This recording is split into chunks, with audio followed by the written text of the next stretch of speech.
Community Services and Programming at Second Harvest, and that is Adriana Mata. So Adriana and Rosa, come on out.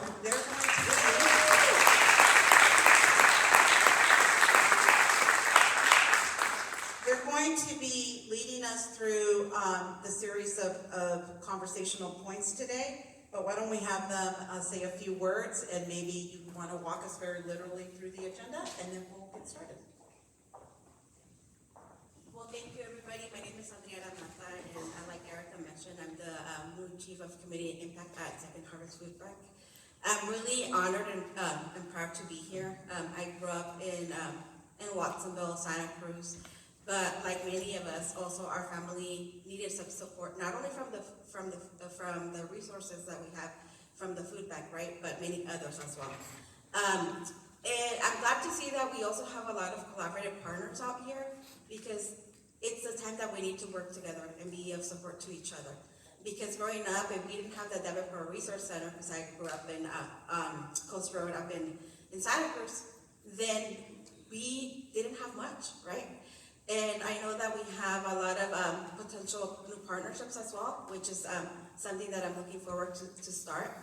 But before we kind of get started, I kind of also want to get a feel in the room. Like, I want to see how many of you have supported somebody get connected to food resources. So if you in the past have supported somebody, or somebody has come to you and said, hey, I don't have money for food, or what can I do? My kids don't have anything to eat, please raise your hand.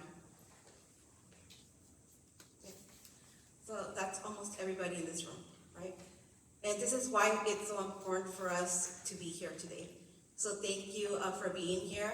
I'm going to introduce Rosa, and then we'll go through the agenda. Thank you.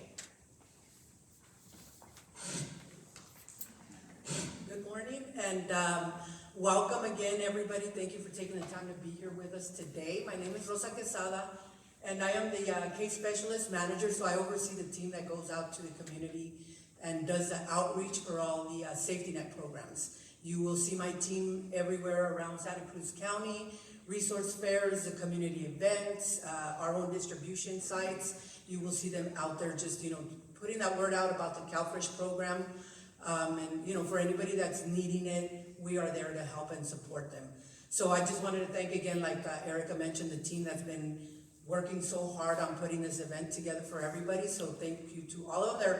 They're everywhere, making sure everything's flowing good. So thank you, and we hope you enjoy this event. It is a little bit different than the past years, but we really think you will enjoy it.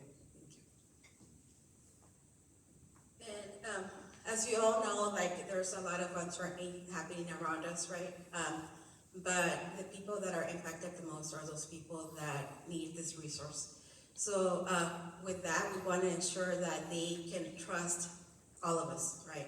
And when I say all of us, I mean all of us. Because if they don't trust a portion of a connection, an arm of that connects them to the food bank, then it's going to be very hard for us to be able to provide that resource.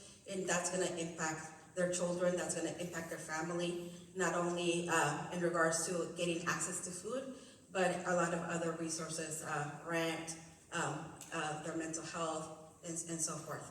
So during today, we're going to have a lot of very powerful, intentional conversations. And we're going to have a couple of guest speakers that are going to be coming up. Maestro Jerry Tello. We're going to have Randy from Santa Cruz County. And we're also going to hear some testimonials from some of the participants that we have through our Second Harvest Food Program.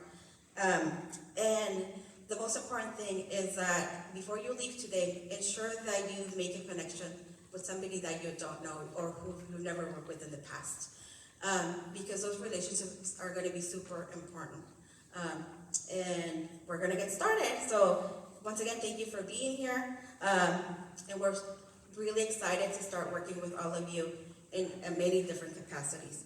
So we're going to have, Erika, if you can come up.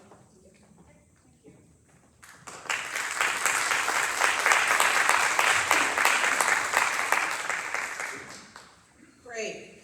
Before, I want to start this morning just to talk about the food bank, what we do, and to really have an understanding of what our food security system in this county looks like, right? The system of care around nourishment. What does it look like? How is it comprised? Well, I have some data to share with you, some trends to report, and hopefully this gives you a little bit of nuts and bolts as to the current state of food insecurity in our county. But before I start diving into that, I want to personally just thank Randy for his partnership. You've been an amazing partner. You came in during COVID. I'll say a little bit more words about you when I introduce you later on, but I just want to acknowledge that as a leader of a food bank who's dealing with so much adversity, there's a level of support that I feel knowing that there are leaders in our community that I can go to when I may need you. So thank you. And then for Cabrillo, Cabrillo's been such an amazing partner of the food banks for so many decades. And then having leaders like Adam just step up to say, oh, absolutely, just makes it that easier for us to partner to do things like this. So thank you, Adam, for Cabrillo. Okay, so I'm going to start, next slide, please, by talking about the food bank. So a little bit of like fun facts about the food bank. So did you know that Second Harvest Food Bank Santa Cruz County was the first food bank in the state of California? Raise your hand if you knew that. Everybody's walking away with a new fact about your food bank, right? Isn't that amazing that in the state of California, the food bank movement started here in Santa Cruz County? We should give ourselves a round of applause for that. We were the second in the nation. The first one was Phoenix, Arizona, believe it or not. Right? Interesting, huh? Yeah. So we were the second in the nation, first in the state of California. So the food banking movement in our state was really pioneered by Santa Cruz County, right? We've got this pioneering spirit. And I want to give a shout out in particular to the UCSC Black Panther Student Club, who was the motivator behind soliciting food donations to feed hungry children who were going to school hungry. That was the root of food banking, right?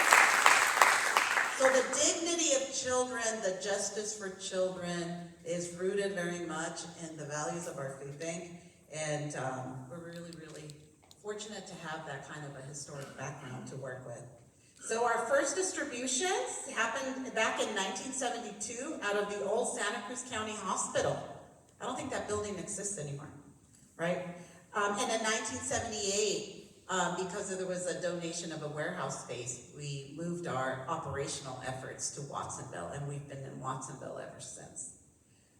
We are not ill-familiar with disasters. There's been a lot of disasters that this food bank has responded to, whether it be the Loma Prieta earthquake.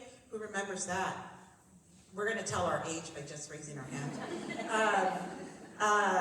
The Loma Prieta earthquake, we've got some flooding in the San Lorenzo Valley areas as well. And then most recently, we just had a whole series of storms, right, that really impacted our region.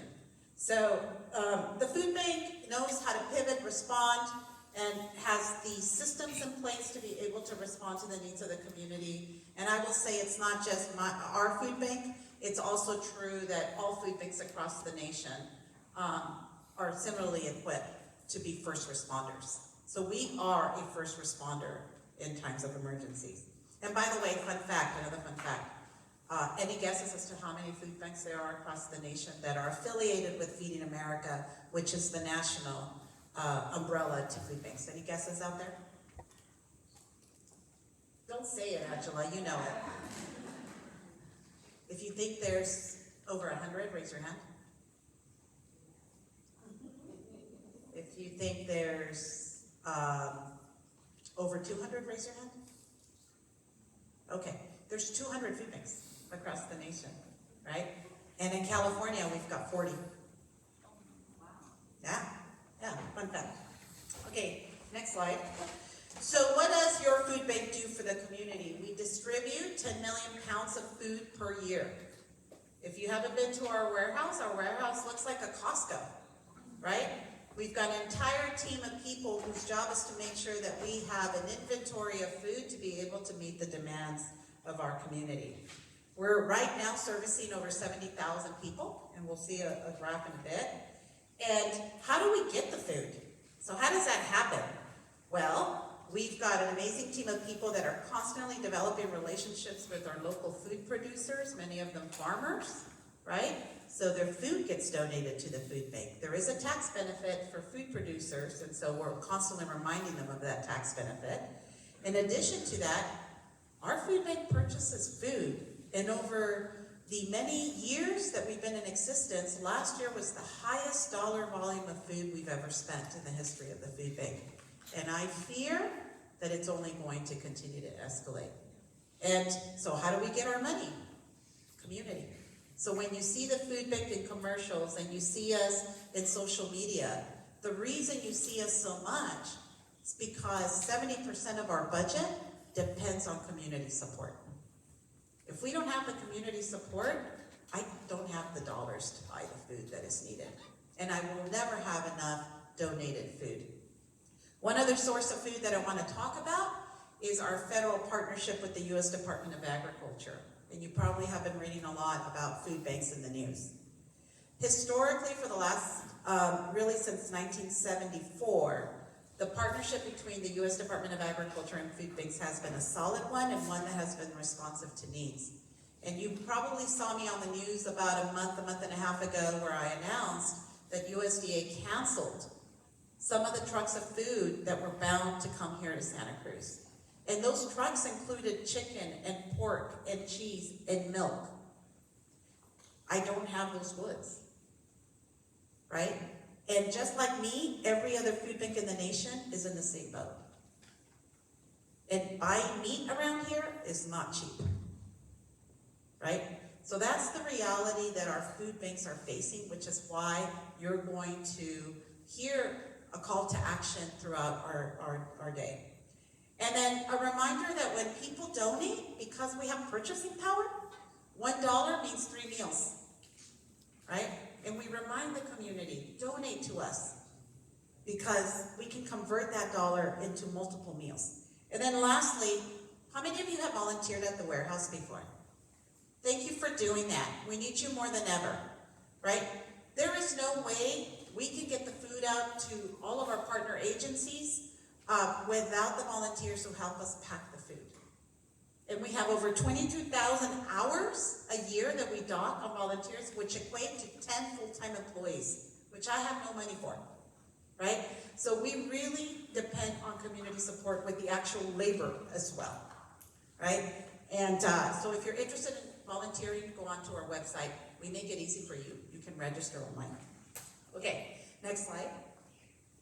Okay, so how many people are food insecure in our county? So we commissioned a report back in 2022 through the Blum Center at UC Santa Cruz. And that report revealed that 41,000 households, or about 92,000 people in our county, are food insecure. We're only a county of 260,000 people, as a reminder, right? So 92,000 of our neighbors are food insecure. And let's define food insecurity. Like, what is that? It's a household that lacks reliable access to nutritious food to maintain a healthy diet and lifestyle. So these are households that find it difficult to procure the right kind of nutrition to nourish our bodies appropriately. It's also households who experience not having enough money to buy the groceries that are needed, right? And it's also households that have a sense of anxiety about whether or not they can afford to have 3 meals a day, or whether they should skip one to make way for dinner, perhaps. All of those scenarios constitute food insecurity. And the report found that 1 out of every 3 of our neighbors in this county is food insecure. That means that they experience one of these things, right? How many of us know those individuals in our community, right? Well, most of us do. And so it's estimated that in our county, 9 million meals go missed in a year. That means that our neighbors are having to make decisions not to eat. Maybe it's a grandparent choosing not to eat to allow their grandchild to have the food that was bound for them, right? It manifests itself in so many ways and so many stories. So I want to show you the graph, next slide please, of what, from our food bank, people that come to us to access food, what does it look like? What has it looked like? And I was able to dig up data that takes us back to 2017. You see the height there of 2020, 21? What was happening there? The pandemic.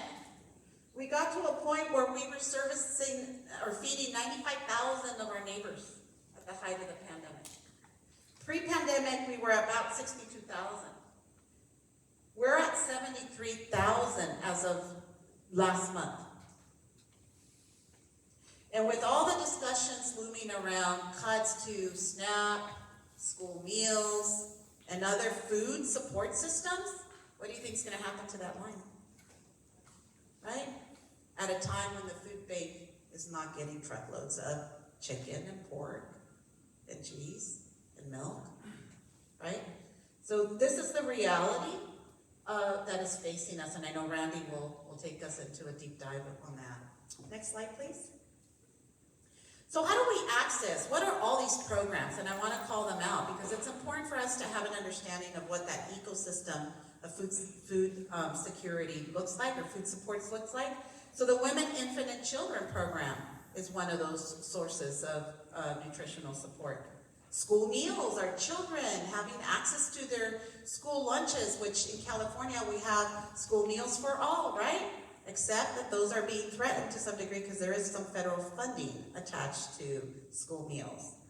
We've got CalFresh in California, which is really the SNAP program, right? Federally, most of you have interfaced with that because you're here and you want to know more about the CalFresh system.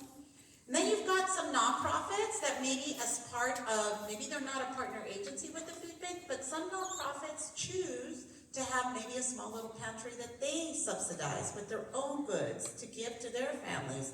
You've got some churches that do that as well, right? And then you've got all the partner agencies from the food bank, and you've got the food bank who is committed to sourcing food. Okay, next slide.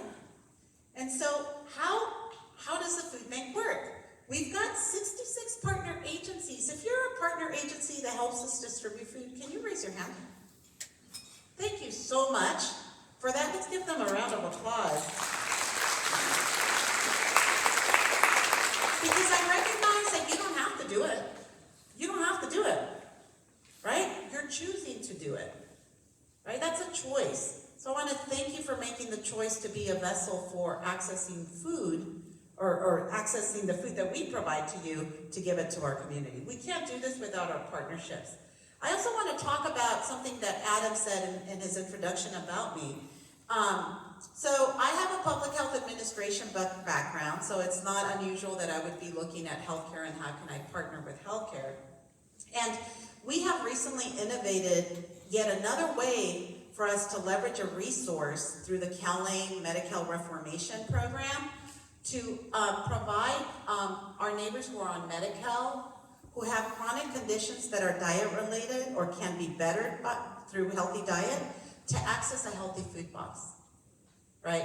And what's so beautiful about that for a food bank that is always looking for dollars is that it comes with some revenue, right? So I'm helping people get a healthy food box that meets their diet, that meets their health conditions, and getting some revenue for it. It never covers 100%. Nothing in Medi-Cal ever covers things for 100%. But I'm able to supplement, on top of the 10 million, this additional food to our community. We're going to have to get creative that way, right? And find sources to ensure our community is nourished.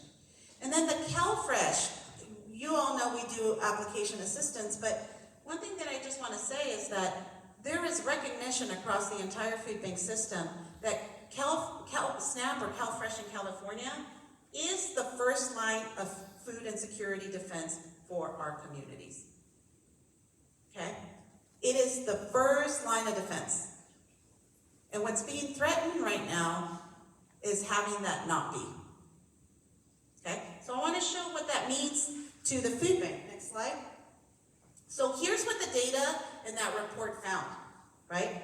It found that 41.6% of our neighbors secure their food through participation in the CalFresh system. The second line of defense is the food banks with its network partners, right? So what happens, and then of course you have WIC and school meals, they make up a smaller portion of that system. But what happens to the food bank if that 41.6% gets reduced? Where are people gonna go? They're gonna come to me. And I just finished saying, this is the reality of what we're facing, right? It's a serious threat. So I know you're gonna hear from Randy, you're gonna hear from Angela later on as to why all of us need to make SNAP, CalFresh, the priority in top of our minds, right?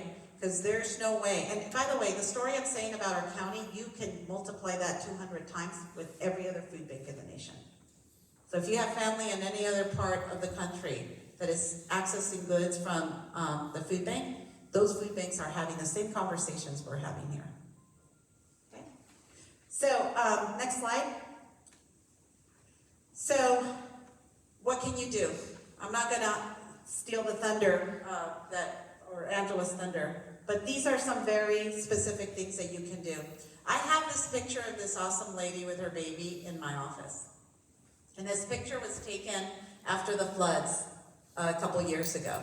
This woman is standing at the fairgrounds. It was her first day there, and we were yet to get a system of support running at that site.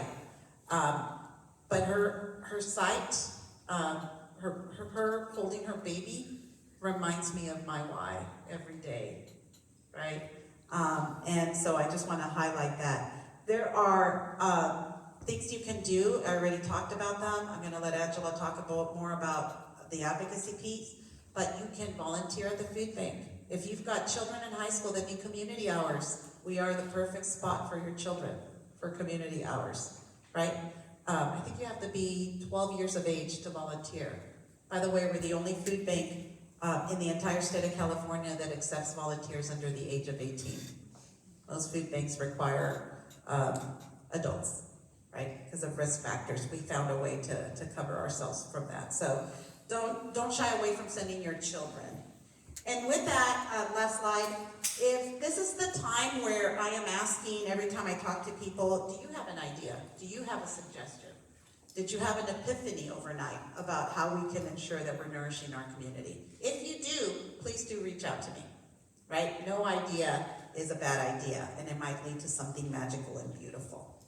So with that, thank you so much for listening to me and to the status of our food bank and food insecurity in our county. I'd like to now invite Rosa and Adriana back up. We're going to introduce, I think, our first testimonial or client video. Yes? Okay, come on up. Thank you.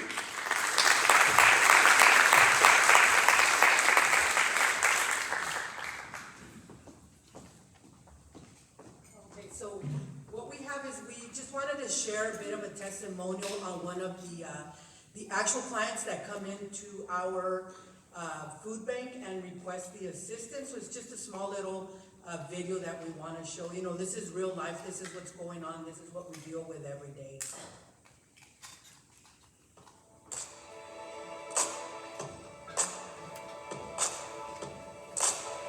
I live with my wife and my daughter, and well, CalFresh impacted my life very, very, very well because we need sometimes money to buy food or something like that, and then I get the card, and it's really good for my family because we have something to eat every day, and that's good. That's really good.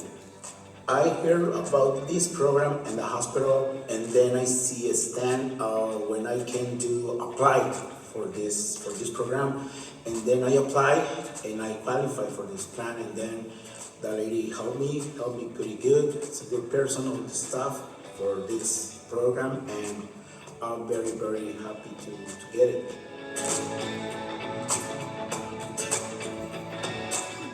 Well, this impact my life and my family and my home a lot because we have money to buy food, and, and don't care what's happening with the food because we have money to buy the food for every day, for every week, and that's really, really good. That's what that's my family. Positive.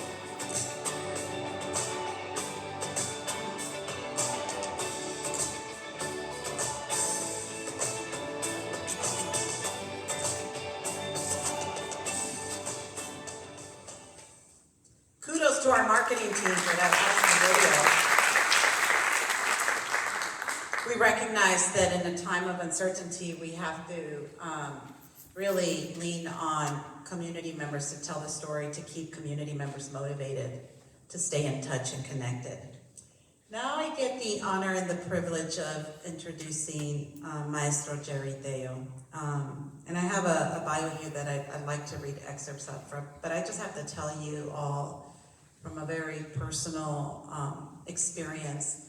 I met Jerry maybe 15, 17 years ago, maybe longer. I worked at the County of Monterey at the time and learned of Jerry, and ever since has just been kind of my deal, my support system. Whenever I need a little bit of Jerry, I call Jerry, and I think you're going to understand why after he speaks. But let me talk a little bit about Jerry. It's important that we know each other's background. We all have a story. Jerry is a father, grandfather, son, brother, and relative of many, my tío. I call him my tío. He is from a family of Mexican, Texan, and Guatecan roots. From Guatemala, is that right? Yeah. No, what is that from? What state? From San Antonio. San Antonio. Okay, in Texas. It was raised in the South Central Compton area of LA. You know, fun fact, my mother immigrated to Compton. That was the first community that she went to when she immigrated. So maybe you are my deal. Over the last 40 years, he has dedicated himself to service of individuals, families, and communities. Many of you have heard the great work that he does across the nation. He is the co-founder of the National Compadres Network and is currently the director of training and capacity building. He has authored numerous books, some of them children books, and he has appeared in Time, Newsweek, Latina, the Lowrider magazine, right? He's the recipient of so many awards because I think people recognize his contribution to our community and to our own healing process. And so he's been acknowledged by the Maria Shriver's annual Advocate for Change Award in 2015. He received the White House Champions of Change Award. He's received the Governor's Award not once, but twice. He's the Ambassador of Peace Award presented by Rotary International. And in 2012, received the Presidential Crime Victim Service Award that was presented by then President Bill Clinton and Attorney General Janet Reno. He's contributed so much to the advancement of the understanding of the Latino experience, but also of the experience of those who are othered in our community. So with that, please join me in welcoming our good friend, Jerry.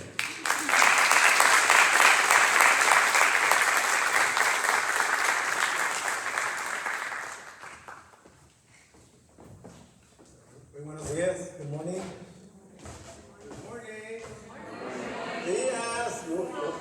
How many morning people here? The rest of you are asleep still, right? No, de veras, some people are morning people, some people are not morning people, right? The morning people think they're smarter. Because they wake up before the alarm clock goes off. But the problem with the morning people, after lunch, ya estuvo. They're gone. And that's when the night people wake up. We wake up about 1 o'clock. We do our best work at 10, 11, 12, midnight, you know. I mean, if you're lucky, if you're blessed, you will be married or have a partnership, a relationship with somebody who has the same rhythm. You know, me and my wife, I want to acknowledge my compañera, my wife, Susana. Give her a round of applause.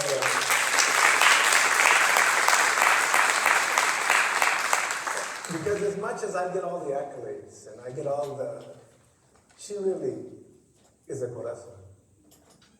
She carries the medicine. She carries the heart of our family. Without her bendición, I don't do this work. Right?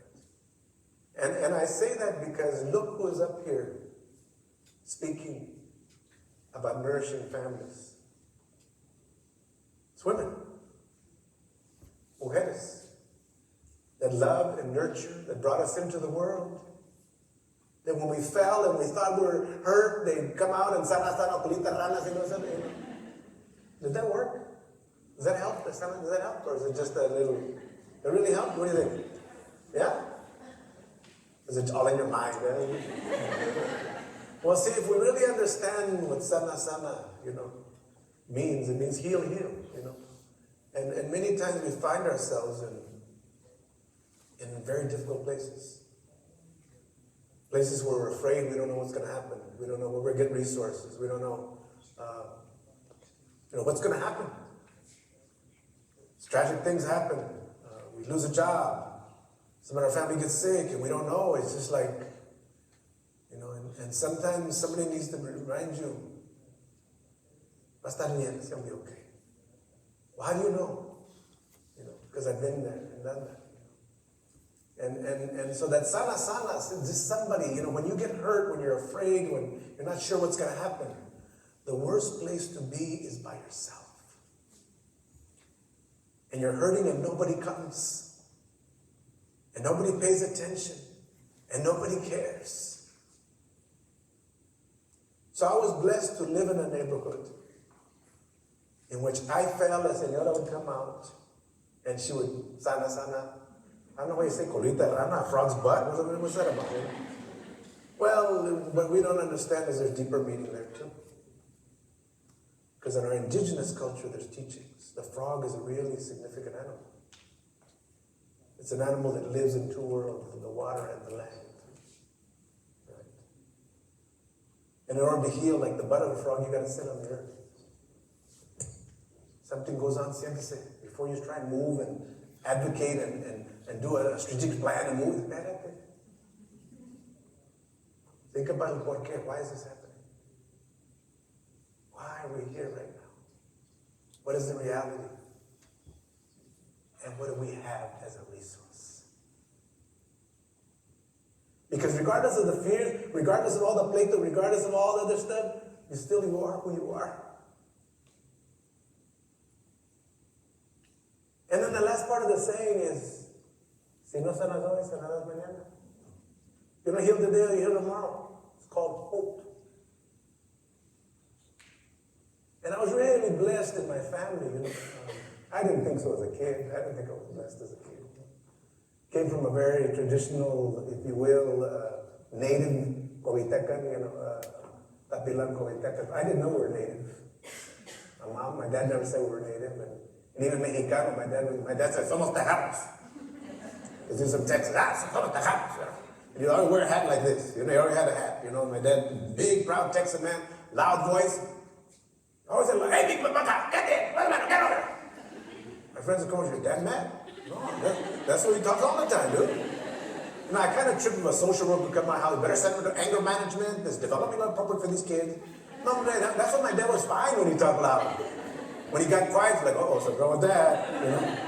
But I grew up in a family with a dad like that. A very father, bien brusco, hard worker. Worked hard. Because his main thing was, I gotta feed my family. But it wasn't only feed our family. Because it was not uncommon on a Friday night to hear,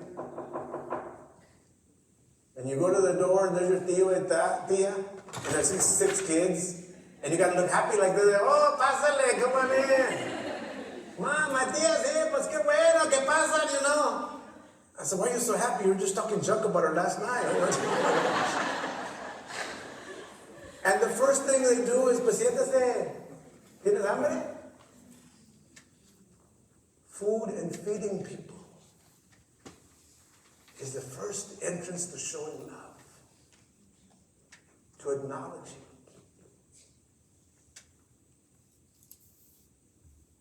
And I would be a worrywart kid. Because those families with the 6 kids and usually one panzón that is there that eats everything. And then, Mom, come on, let me hide the chips, let me hide the cookies, and we bought it to Mark, because is it fair? He's going to eat all the stuff, and then we'll not have nothing for the week. No, we're not going to have enough for the week, Mom. Hijo, no te preocupes, Dios. No, but he eats a lot.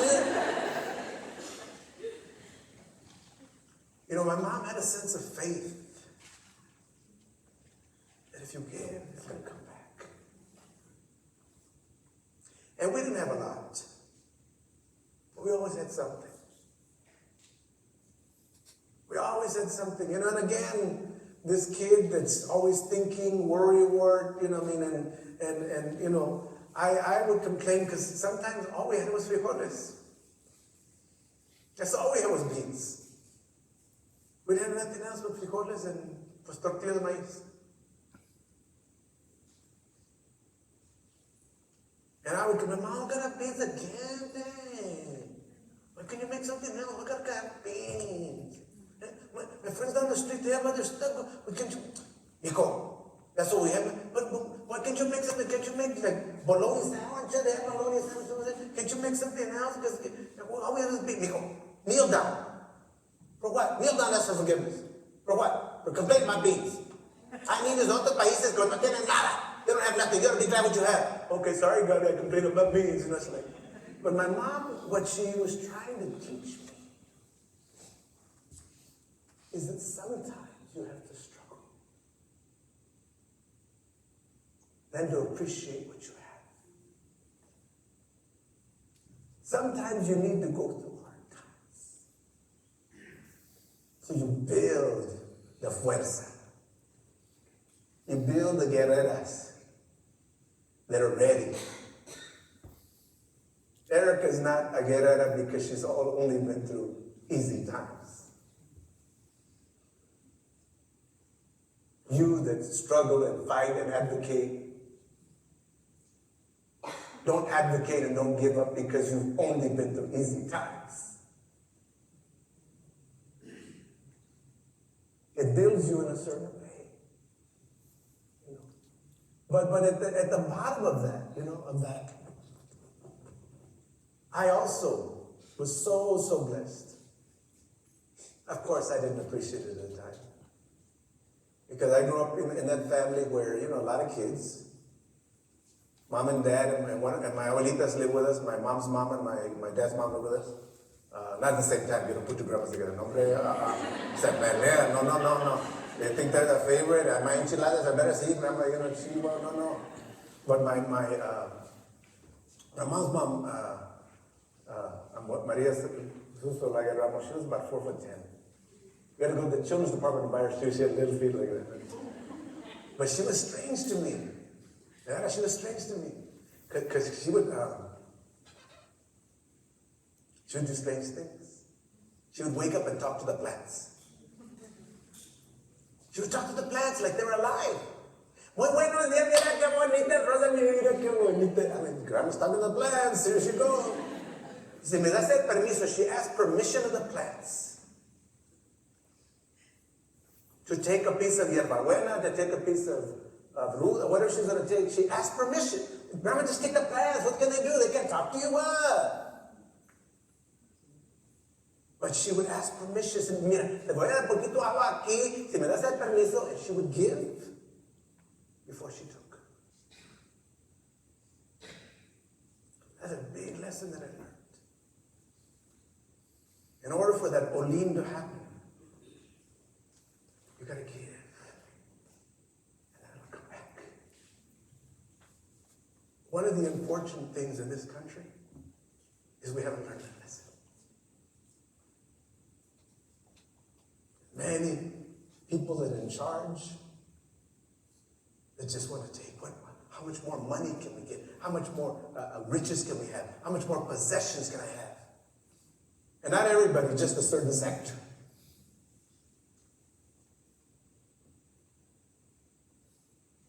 But I learned from my abuelita just in the garden. She would go out after my grandma's crazy, she's talking to the plant, pero tengo que agarrar un pedazo aquí because I gotta make my salad, a grand salad tea porque está enfermo, and she gives us this yucky tea, but it made it feel better. But then she did something else really strange. She'd get up at 4 o'clock in the morning. Now, I know for you night people, that's not good. But 4 o'clock, it's the only quiet time in my house. But she'd get up at 4 o'clock in the morning and do the very same thing. She'd go to this little place in the hallway. We had a hallway, and in that hallway there was a little hole in the wall, that hallway. And in that hole in the hallway, she had all her beadkin and her candles and all her religious things and her spiritual things right there. She had a pillow on the ground right there. 4 o'clock in the morning, every morning she'd go right there. Before she ate, before she brushed her teeth, before she did anything, she went right there. And she started off, dando gracias, giving thanks. And I couldn't understand it. No tenemos nada. What are you giving thanks for? There's a bunch of us living in this house, 6 of us kids sleeping in one room, and nomás tenemos frijoles. What are you giving thanks for, Grandma?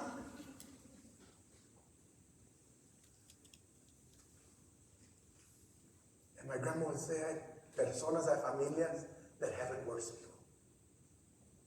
You ought to be glad you have this. And sometimes, and she would pray for all of us. And depending on what was going on in our family, she stayed there for an hour and a half, 2 hours, starting her day like that. And then when she finished, she'd come to the room where all of us kids were sleeping. We all slept in one room. And she gave us all a bendición. She blessed us all, blessed us all, blessed us all. I didn't like it. Then at 6 o'clock in the morning, she's blessing me up, and Grandma, you woke me up.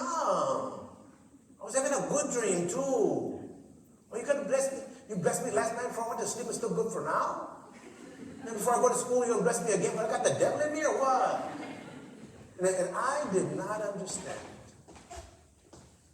why I needed so many blessings. Why she needed to bless me up? I mean, when I went to school, they didn't say you need blessings to do well in school or to be successful. Why do you need blessings? They didn't say nothing like that. But what I recognized my grandma was doing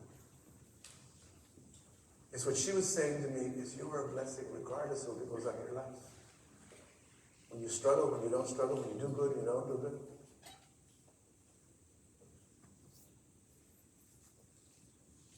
And my grandma believed that. She believed it so much that she reached out to the community and gave those blessings. So I grew up, from San Antonio and my mom from Chihuahua, kids there, and then we moved to Los Angeles, and I grew up in Compton, so I'm straight out of Compton, right? There's a valley there in Compton, a black-brown neighborhood, right? A community that you wouldn't think associates, gets along.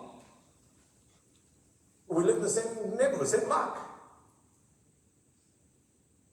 We would borrow sugar from each other. My best friend Tyrone Mosley would come and play, and Tyrone was slick, man. He would come like right around 11:30, and my grandma would cook lunch at 12. And he'd come to Jerry, you want to play? Oh, you want to play right now, Tyrone? I just want to play. I got a little car, my little car. You want to play? Tyrone, just come over because my grandma got some food, huh? No, I just want to play. You want to play? See, what I didn't understand is that Tyrone's family was struggling. So he would come play so he could eat. And then my grandma would walk up, pues, ¿qué quiere comer? Tyrone raised his hand like that. I don't know where he learned Spanish from, but she raised his hand. There's no bilingual education. He raised his hand right here. And my grandma said, pues, pásale, mijo. She called him mijo. She called him my son like she called me.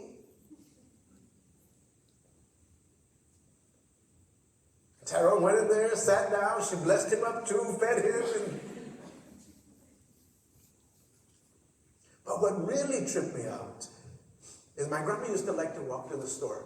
Every day she'd go to the store, and whether she's getting cilantro or getting something, she'd like to walk to the store. And somebody needed to go with her, and for some reason, I was a designated walker. I used to hate it. It took like 2 hours to go 2 blocks. because she talked to everybody on the block. You want to talk about community organizing? No, I'm serious. Because they would say, pues, ¿cómo estás? I mean, how are you doing? And we're checking in. Well, my check didn't come in. We didn't get this. Okay, me te voy a traer algo. You check in. How are you doing? What do you need? A check-in. It's part of community. Check in. What do you need? What do I have that I can share with you? What do you have you can share with me?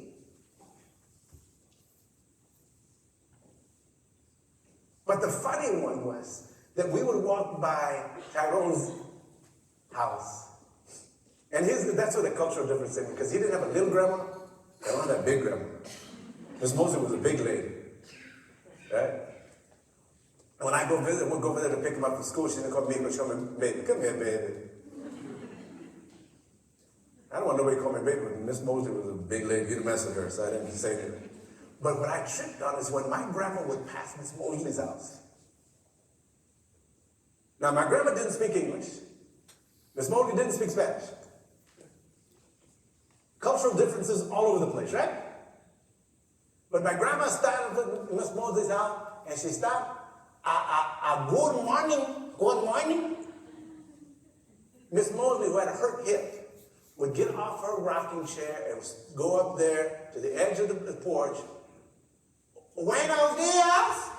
And I used to laugh. I said, why are they talking like that? So funny, man. I was cracking up, you know.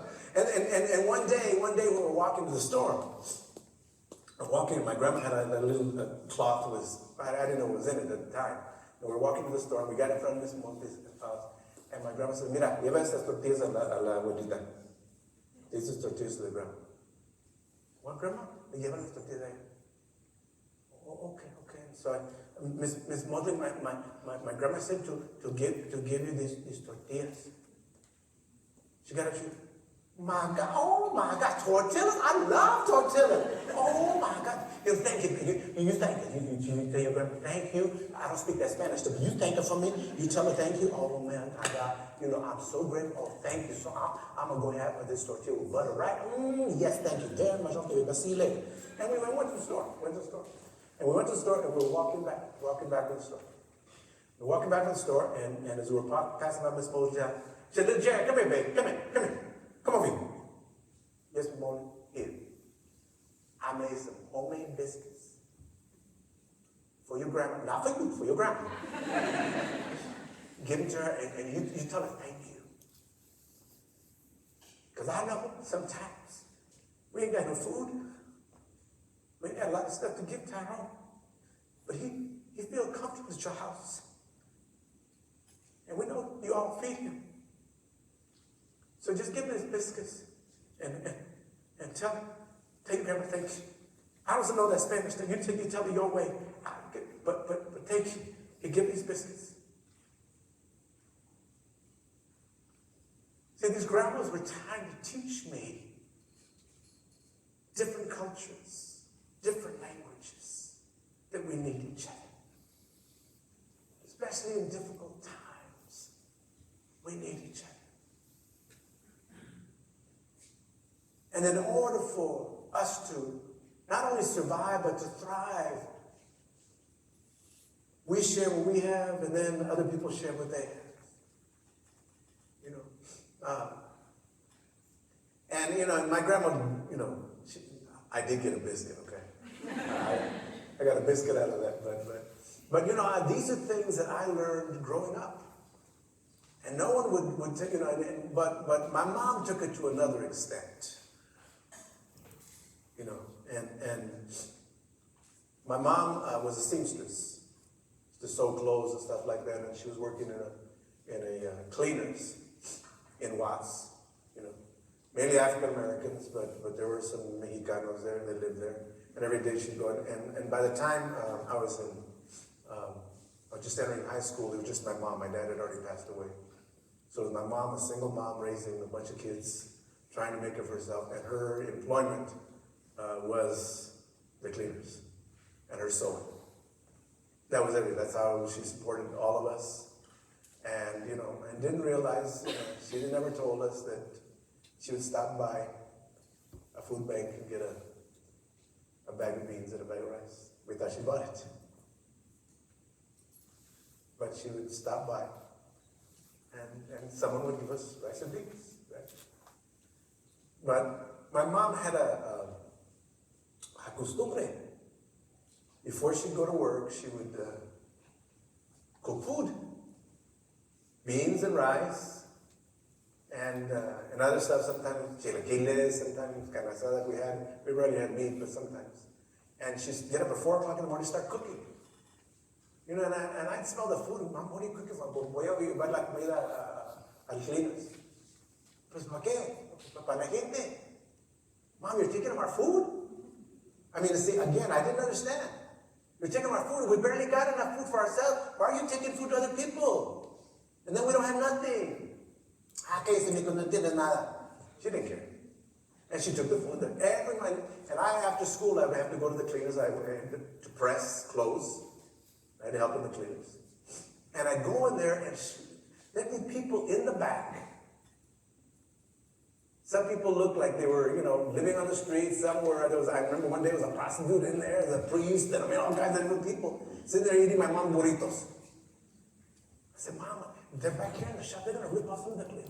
Nico, no te preocupes. It's okay. I got it. They're my friends. All those people are your friends? Sí, eso de in my mind, I'm saying, man, they're going to rip off from you. What's going on? You don't understand. We're not in Mexico, Mom. We're here. We're in Watts. We're in South Central LA. Don't you understand the danger? Don't you understand nothing? I mean, I didn't say that. It was all in my head. But my mom didn't care. She took the food every day. She fed the people every day. Well, if you know your history, 1966, there was a riots. Civil unrest, protests, burning buildings all over the place. And they were burning the buildings right on the street where my mom had her cleaners. And I remember we were watching on the news. And because I worked there with her, I was watching there with her. I said, Amigo, what's going to happen if they burn my building and my machine and all of that? How am I going to support you? And she was crying. My mom was crying. I said, I don't know, Mom. And she just knelt down and prayed. She went to the Virgen. The Virgen was everything. And it was amazing because after she went to pray, she came back and she was okay. I said, you okay, Mom? She said, sí. La Virgen me dijo, she's talking to you, shit. Esto va a estar bien, everything will be okay. And I want to say, I'm not talking religiously, but I'm talking about faith, hope. Because you can let the fear get you. And you can feed the fear, or you can feed your faith. There's more good in the world than there is bad. There's more generosity in the world than is those that want to hoard.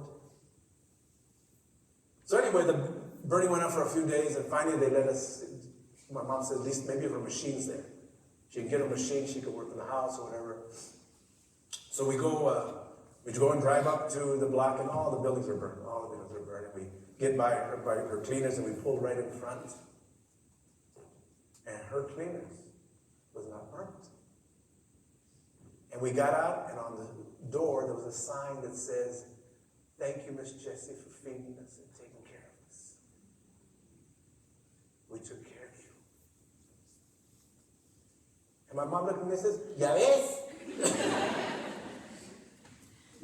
What we don't realize, the work of giving to people with love, nourishing them, not just the food, but that you acknowledge that somebody needs something and you step up. You acknowledge that someone needs your advocacy and your voice and you step out. That you have a little bit that you can give and you do it without expecting anything. It's all part of that orlean or that reciprocity that is so important in order for us not only to survive, but to thrive. And I know this is a very difficult time. But what I've learned in these times is that sometimes you have to go through some real struggling times to really recreate a better world. And the reality is, we've been struggling as a country, as a world, for a long time. The haves and the have-nots. The people that have and the people that don't have been struggling.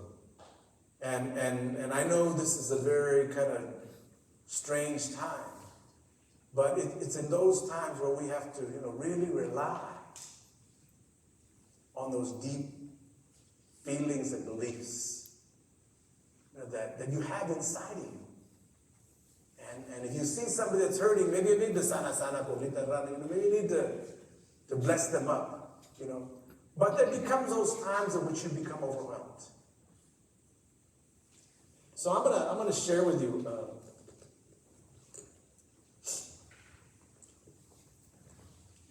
Maestra Susie.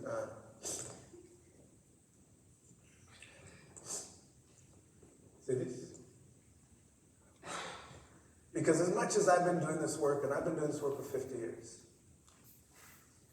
Started in 1974 when they got out of the military, they drafted me into service. And when I got out, we began doing this work. And I worked with families for many years and communities for many years. And as much as I know, and as much resources and knowledge that I have, I get stuck too. I go home and cry for families. I go home and cry for people. They're struggling. And I don't know what to do. So, what I've had to realize is that sometimes you need to surrender. You do everything you can, and then you have to say, whoever that spiritual being is for you, please help me. Because I don't know what to do. I do everything I can. Because the important thing is you can do everything you can, but make sure you don't do it so much that it affects your health in a negative way. And how many of you, I know some of you are those worry wart people, those that are constant thinking, even through the night, you're over here trying to, and when you do that, it doesn't allow space for the ancestors, for the angels, for the spirits, whoever, to do their work. So Maestra and I, we have a habit. We struggle too. Things that go on, and people often ask us to pray for them or do whatever. And we put a little sticky notes. You know the sticky notes? The red little sticky note, they're right there. Sometimes my own family, I got tios that are hijos. As much as I'm a good psychologist, I'm fregado, man. Híjole, my tío dice que siempre está tomando. Come on, tío. You got, problems with your liver. Come on, why are you drinking all the day? And I get frustrated and I can't do no more. I'll keep visiting him and respecting him, but somebody help. Because it's bothering me. And so I have to surrender. The problem is when you surrender, you can't pick it up again.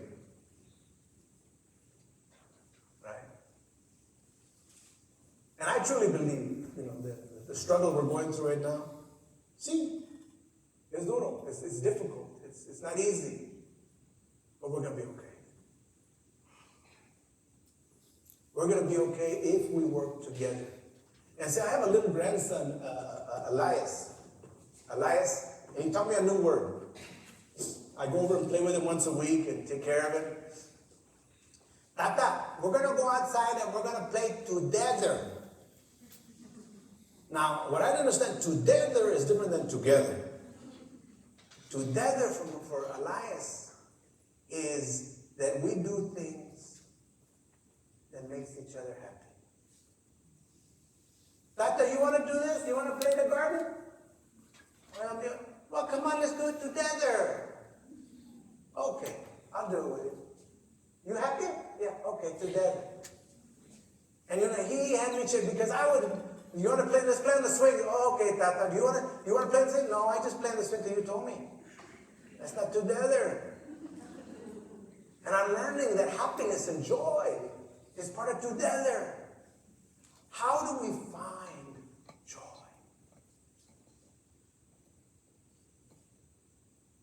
How do you find joy in this work? You find joy when you see a familia and say, muchas gracias. Thank you so much. We didn't know what we were going to do tonight to eat. You find joy when you find out that, and I, as a therapist, one of the major things, even though I was dealing with families that had gang problems and violence and domestic violence, all of that, one of the main things that contributes to all of that is you don't have enough resources to feed your family. So as much as I'm a good therapist, psychologist, all of that, I had to realize that unless their basic needs are met, there's going to be more stress, more trauma. So in all the work that I've done,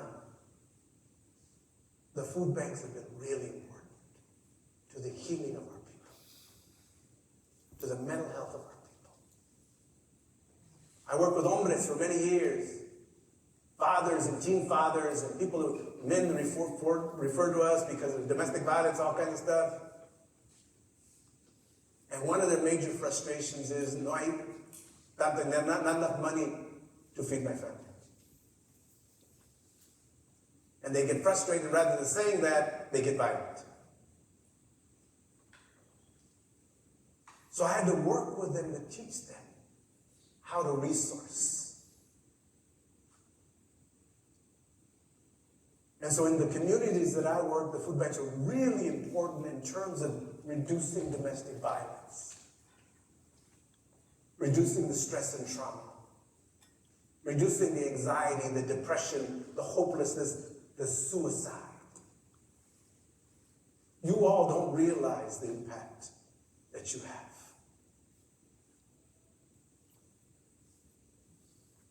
And even for me, thinking back as a little boy, growing up in Compton,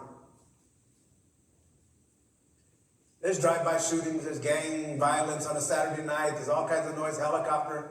So I'm all stressed, can barely sleep through the night, don't have a good night of sleep. And then finally I wake up and I smell tortillas cooking. And it's like aromatherapy. My grandma's here. Oh, grandma, you make tortillas, sí, mijo. Can I have a tortilla? Sí, mijo, te voy a dar el primero porque tú eres mi favorito. Really, Grandma? I'm your favorite, better than George and John and Gloria and Maria and Maria and Maria. Había muchas María. Sí, mijo, tú, yo lo miro, mira, and she gave me a tortilla with a lot of butter. Oh, man. It was like all the trauma went away. Because I had a tortilla, I had a butter, and I had something that says, you're my favorito. So I take the tortilla with butter and bite it and go outside to play and put it in my back pocket, and I got in trouble because I got a big mancha right here, but anyway. I was playing and I could hear my grandma in the kitchen. And then I hear my brother walking. Grandma, you got tortillas? Sí, mijo. Can I have a tortilla? Mijo, te voy a dar más grande tortilla porque tú eres mi favorito. And I heard, what? And I run in and Grandma, I thought I was your favorite. Todos son mis favoritos.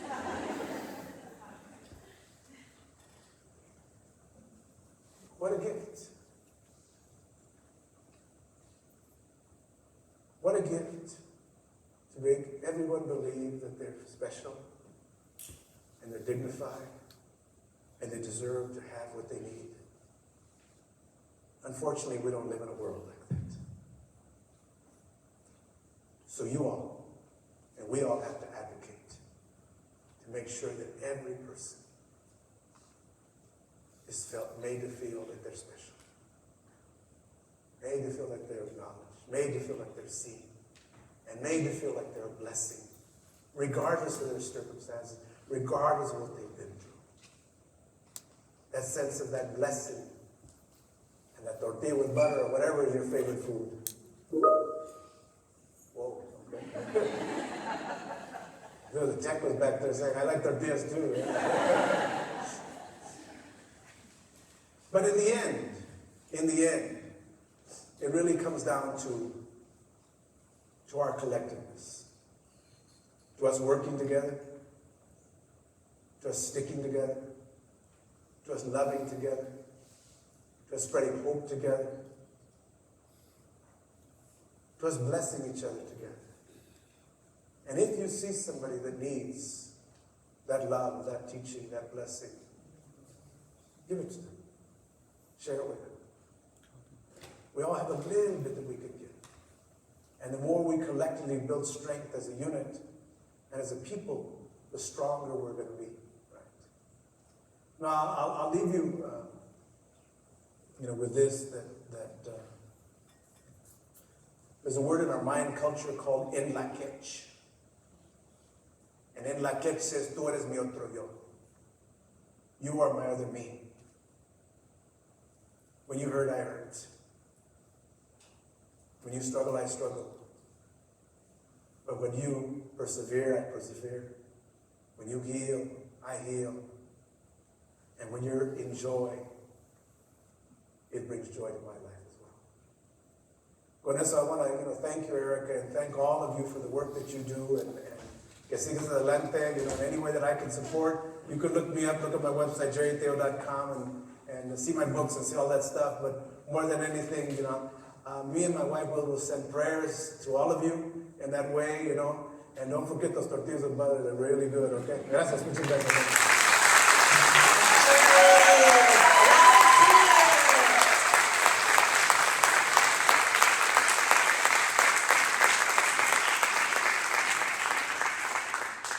Just the right dose of medicine, huh? Yeah? So, first of all, just Jerry, thank you. Thank you for being here and gracing us with your words. I think we all just needed a little bit of that. Was feeling a little bit more grounded as a result of that. I am, for sure. But we did say at the beginning that we're not going to, this is a great place to end, but we got to get real, right?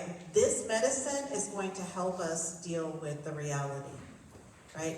So I'm going to invite Rosa, who's going to show another testimonial, and then I'll say a few words about our amazing Human Services Director.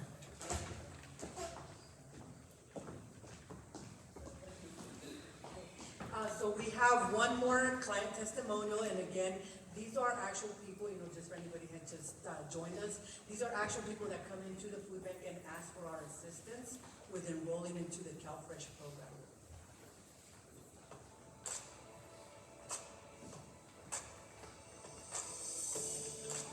Estoy muy agradecido con CalFresh por la ayuda que nos está dando. Y pues ahorita pues tengo mis tres niñas y pues me ayuda para darles de comer y estamos muy felices y agradecidos de antemano. Se lo recomendamos a las personas, ayuda mucho económicamente, les damos las gracias y pues estamos muy agradecidos.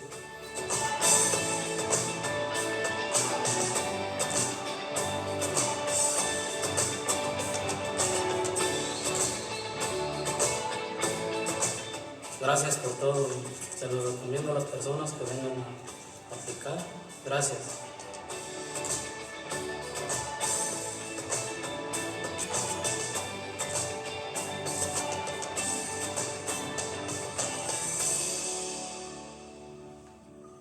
That couple, I have to share with you, that couple, last week we had Congresswoman Zoe Lofgren at the food bank.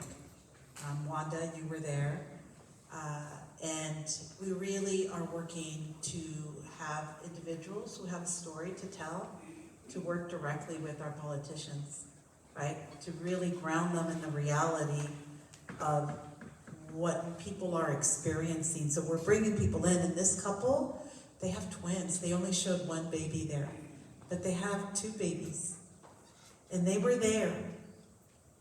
Not only telling their story, but telling the story of their comadre, of their neighbor, right? Wanda did the same. She told her story, but then also told the story of so many of her neighbors.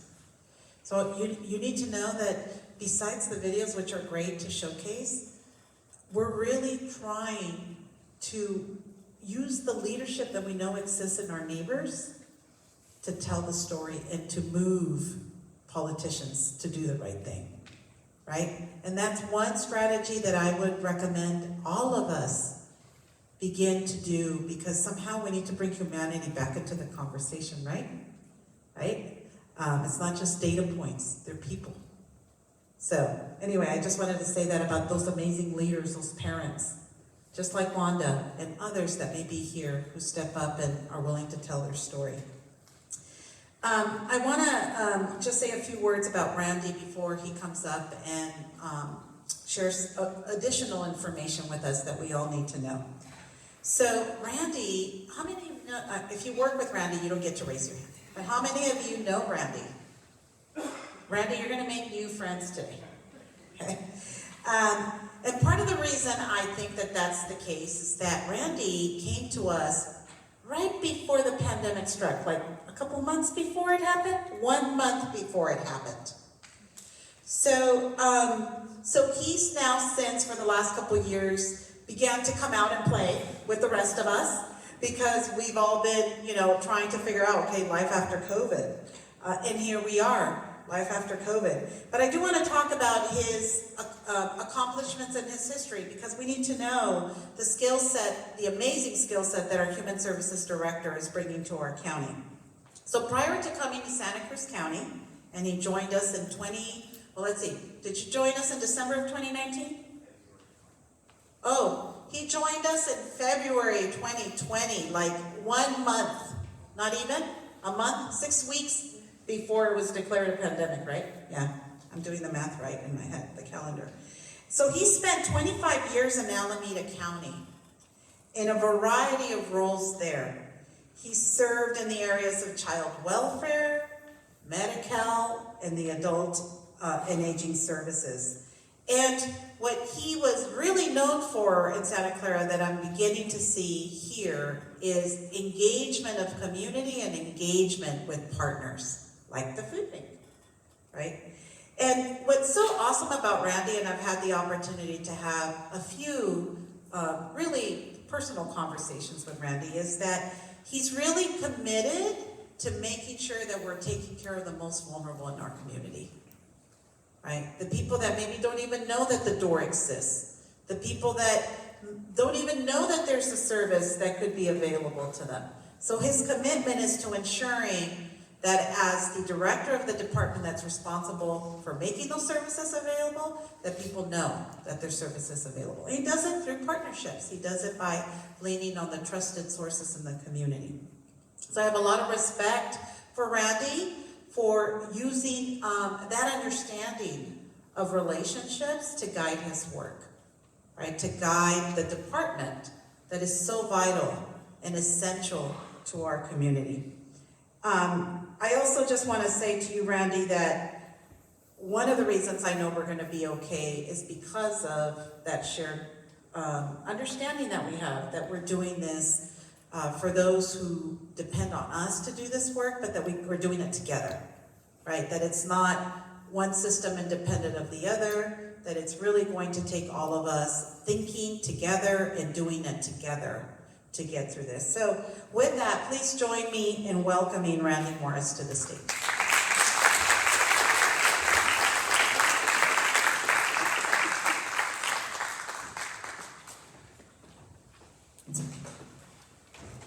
Right, Eric, you can't see you out there, these lights are bright.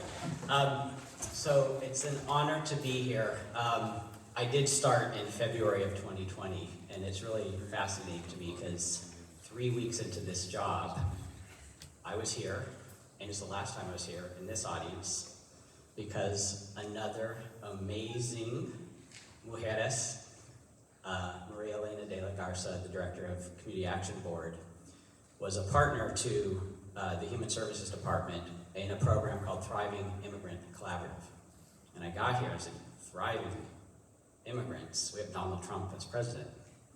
And that was actually the reason why my predecessor, the former director, gave money to the community to say, let's work together, government and community, to figure out how together to help a population that is, by people in power, the president, sort of attacking and demeaning. And I got a call from Ray Elena, would you please, of course I'm gonna partner, sat in the audience. She didn't know me, so she just spoke about the 15-minute phone call we had and said, I really feel optimistic and I've heard good things about Randy. And then I got an amazing hug, like the one I got from Erica, to come up here and help me feel a little more close to a community that I did not get to meet for 3 years, except on TV, sitting on in an office. It was a very unusual time. Before I begin, I see that Jerry left. I want to share with you just something really honest. It is, okay, I'm glad my name is very small up there. Sometimes I give speeches as a director, and it's very awkward to be up here and be given all these accolades when the work is done through all of the people in the department. But last night I went and watched YouTube videos of Jerry,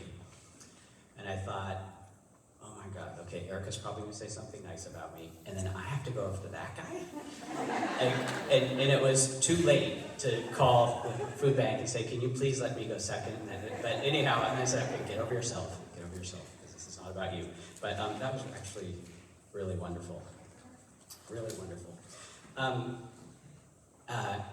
Erica, we had a brief chat when we met here earlier about spending most of the time talking about policy, what's in front of us. And I just want to say I heard you share, and you're not the first colleague I've met here who said you as a child went to the food bank. And then I heard Jerry share some very personal testimonial, and as I heard it, sometimes it's through suffering and struggling that you get called to help community. So I'm just going to choose to share. I have not, by virtue of the skin I was born into and being raised in the suburbs of San Jose. I was born in Salinas Valley Memorial Hospital. I was raised in San Jose. And I'm going to share a very brief story that I wasn't going to, but I'm feeling called to by Jerry. Why would somebody like me, who's not suffered, be called to be of service to community? And it actually goes back a little bit to a story that a couple of people in this room has heard as a child. And I had a mother who is a registered nurse, and she had the privilege of not having to work when me and my only sibling, my younger sister, were very young. My father was a commercial airline pilot, made good money, and we were well and we were privileged. But she was able to go to a farm that was managed by Mexican immigrants every summer in San Jose. And I went with her and my sister, and she would pick up this beautiful fresh food and go home and cook beautiful meals. And we had this amazing swimming pool in our backyard. We were 7 years old. And one day, it was 105 or 6, I can remember where I was standing and seeing the temperature. And there was these 2 Mexican children splashing in a mud puddle to keep cool. And then my mother spoke to the bilingual person who was attending to the vegetable stand. They went off to the side and spoke, and then the woman went in the back, and then the mother of these 2 children came out, and they talked over on the side. And next thing I know it, the 2 children were in our car, driving to our house, and they were in the swimming pool. They didn't speak a word of English, they did not speak a word of Spanish, and for 3 summers, my sister and I swam in our swimming pool in the backyard with these children, and we never spoke a word of common language together. And the point that I want to share with you is I, at an age where I didn't have words, started thinking, why do I have a swimming pool? And why do they have to take a hose and splash in them? And I started trying to answer that question, and as a child I couldn't answer it. It's like, I don't get it. And why is my house air conditioned? And by the way, we had some tortillas with butter, as Jerry's called. But they were in a trailer, and it was hot, and there was flies. And it just got me like, what? Why?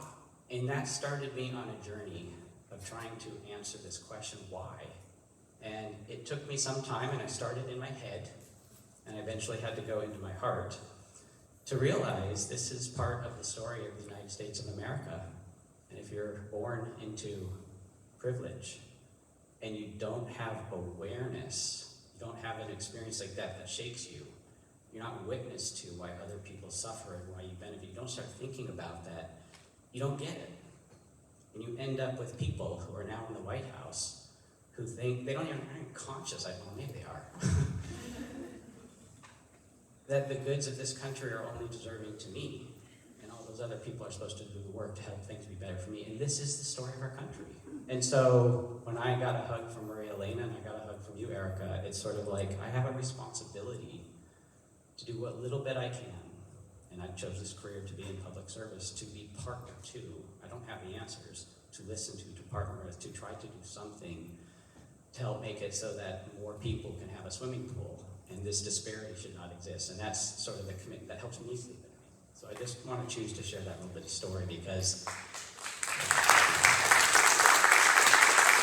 so my fuel is not that I suffer. My fuel is being witness to those who do and how unfair it is, and that I want to feel just for myself to do something about that. So that's my story, and now I have to get to being a boring government bureaucrat trying to talk about government policy and make it kind of interesting.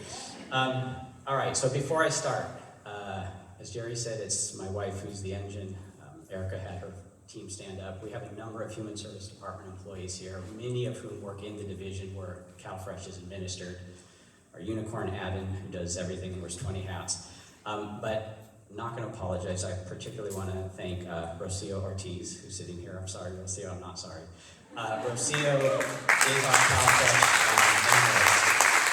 And if you find this PowerPoint aesthetically pleasing and interesting, we went on a journey together, and she was forewarned that I'm very detail-oriented. We spent 10 times in the last couple of weeks getting this together, and we actually learned some stuff that we're going to share. But I want to thank you, Rocio. You did all the work, and I just get to stand here and speak. Okay, before we actually get to the first slide, I'm going to start by sharing with you my goal here is to invite you into the seat I'm in as a public servant. Because 30 years, Erica, I started in 1995 in Alameda County, 30 years in public service. I've come to realize that one of the things we don't do very well is invite partnership to explain the world we're in. And things that I know in my sleep, people who haven't worked in public systems, why would you understand that?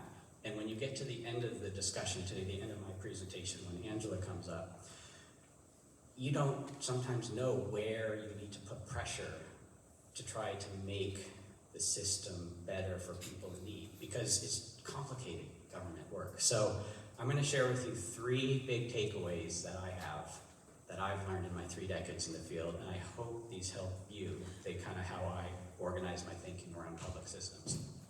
So first, the Human Services Department here in Santa Cruz County helps, like the food bank, about 1/3 of the people in the community. We're almost 600 employees. We're almost $200 million. We have 4 big divisions that provide direct service, and the biggest one is our Employment and Benefit Services Division, where Medi-Cal and CalFresh and CalWorks and General Assistance and our Workforce Board sit. But we also have the Public Child Welfare System.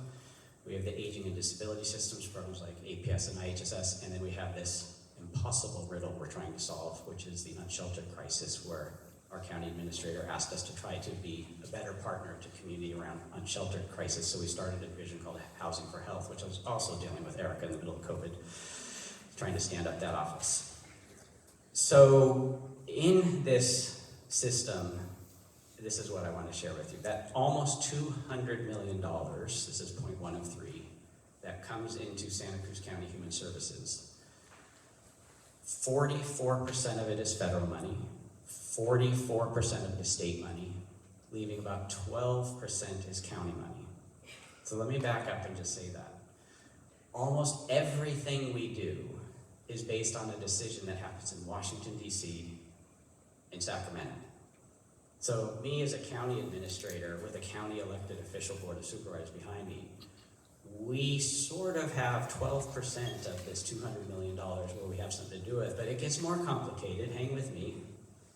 Of that 12%, about 9% is mandated match that the county has to put up to draw that almost 90% federal and state. So what that means is when we sit in front of the county board of supervisors and say, please do this, please do that, the county board of supervisors and me as a department head don't actually have a lot of say, because most all of that is mandatory county money to draw the federal and state money to deliver things. And you'll hear more about this in detail when I talk about CalFresh specifically. So that's number one. Number 2 of 3.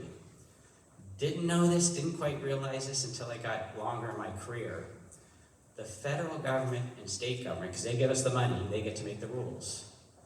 They mandate that almost, not all, but almost everything we do is done by a county employee.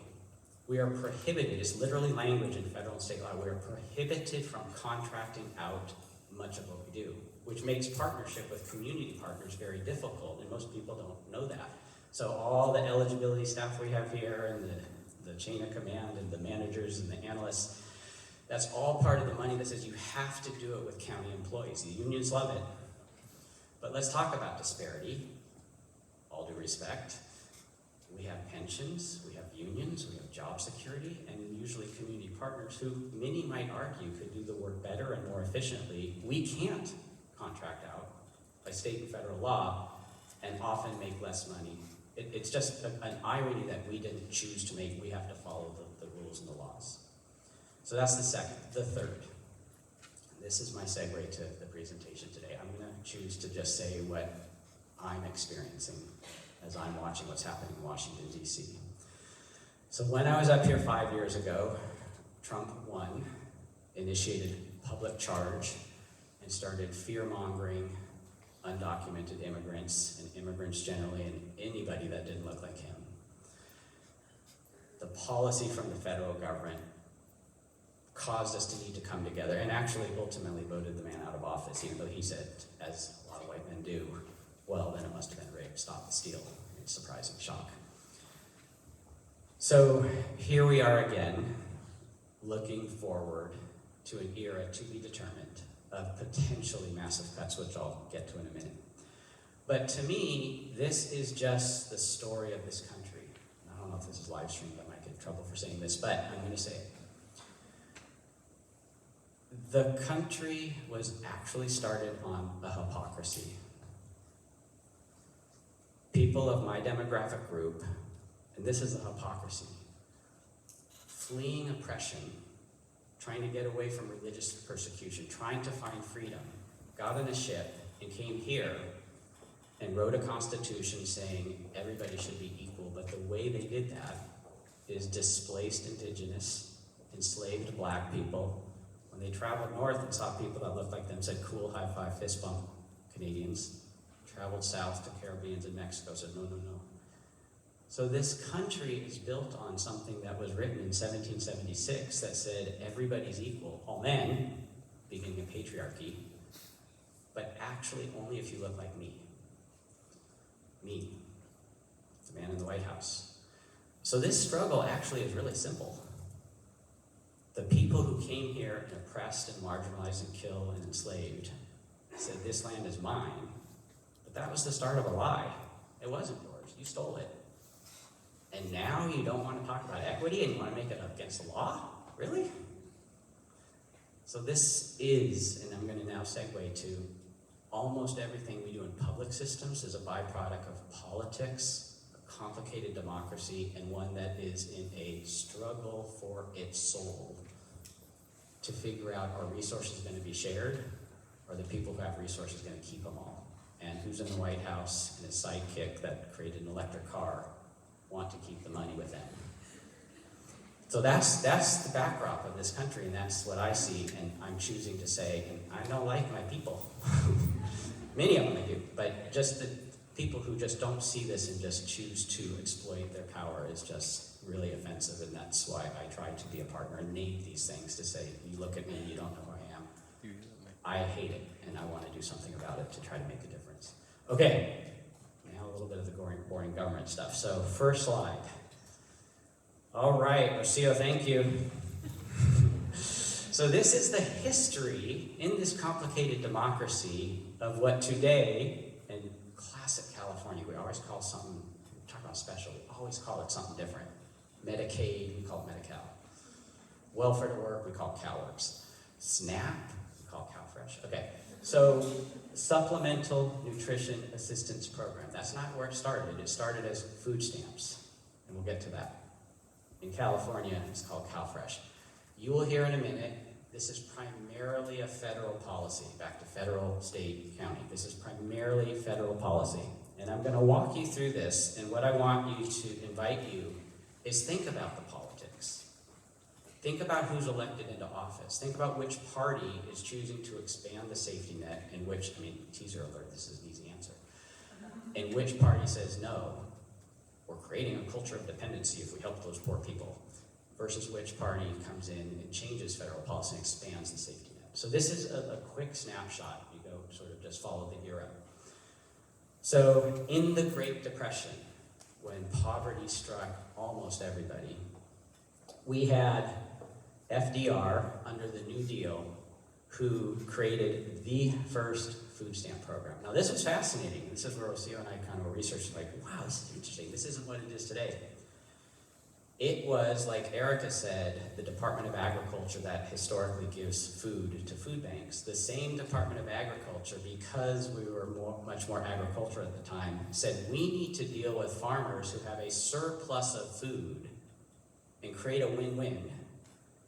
And it was not a safety net program at that time to help the most in need. It was sort of to help middle-class people, to help farmers who had surplus food by saying, if you have $1, we will give you $1.50 in food stamps, and then you can go buy food from who this Federal Department of Agriculture deems as surplus. Kind of win-win economic stimulus, help the farmers and help middle-class people. So that's what happened under FDR.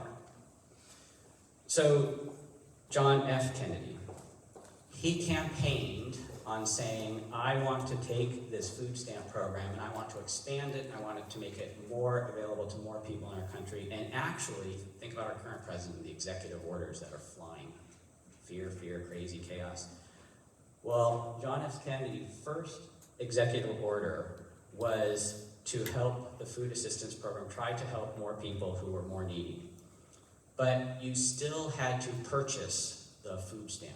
You still had to have enough money to purchase the food stamp to then maximize your dollar to go help buy certain things. John F. Kennedy was killed, Lyndon B. Johnson took over, and he declared a war on poverty. So LBJ made the food stamp program permanent. There's a very government kind of speak about temporary programs and permanent programs. Made the program permanent, and if your policies speak federalism, usually the feds kind of say, we let states choose if they want to do something. LBJ says every single state must develop a plan to have a food stamp program. So that was a bit of an expansion, but that purchase requirement remained. So if you were in deep poverty, you didn't have enough money, you couldn't get a food stamp. Enter Jimmy Carter. So Jimmy Carter is who, in the 70s, and I'm understanding this is in 1977, when finally the Agricultural Act of 1977 was the foundation of really the pivot point in the country, who at that time really said, we need to take taxpayers' money, we need to invest it, we need to help level the playing field and help people who are the most needy have access to food. And that is when the purchase requirement was eliminated. That is when a number of things came into place, like this service needs to be available to people who don't speak English. Timelines started to get created. Eligibility team timelines, you have all these timelines, rules. Well, the rules started then, you have to determine eligibility within 30 days. And the beginning of, you don't have to show up at that welfare office to get it, you can mail in and you can call in. So this was the beginning of something in the 70s. Okay, no booze, but Ronald Reagan becomes president and says, whoa. I don't want all this taxpayers' money going to help those poor people. We're creating a culture of dependency. And Ronald Reagan started cutting the safety nets, making all these narratives about why we need to stop helping and encouraging and enabling those poor people. So we started to see program shifts. We started to see some cutbacks, and something that's now being talked about in the current president, work requirements. So if you are going to get food stamps, if you don't need to have money to purchase a stamp, but if you are going to be eligible to get food stamps, you have to show that you are working. And you can kind of get that, like, okay, but that's when the beginning of this sort of, you have to work. So then we get to 1996, really complicated, interesting. Democrat Clinton, his wife Hillary Clinton, But he actually started an era of reforming welfare as we know it, which had a major implication for the work we do in County Human Services around the welfare to work program. I'm not going to speak about that day, but he had a major influence on that.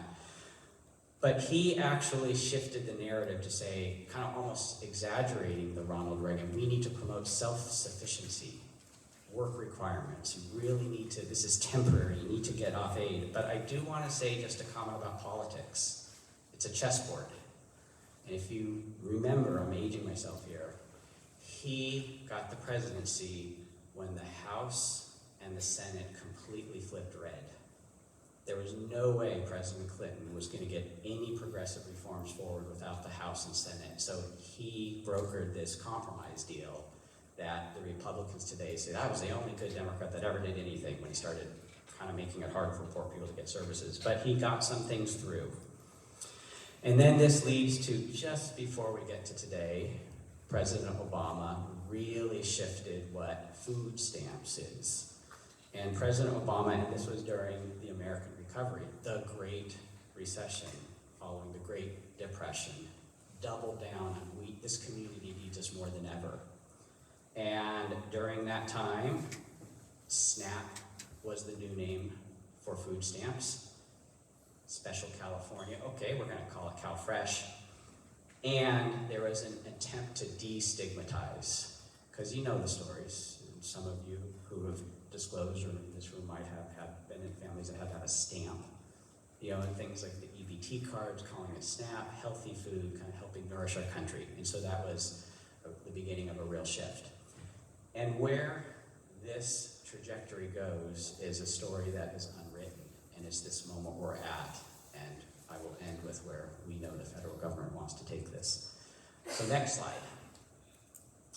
All right, I'm a little bit of a policy geek when it comes to organizational structure because, to put a pin in where I'm gonna end, I have learned so much in my 30 years in the field.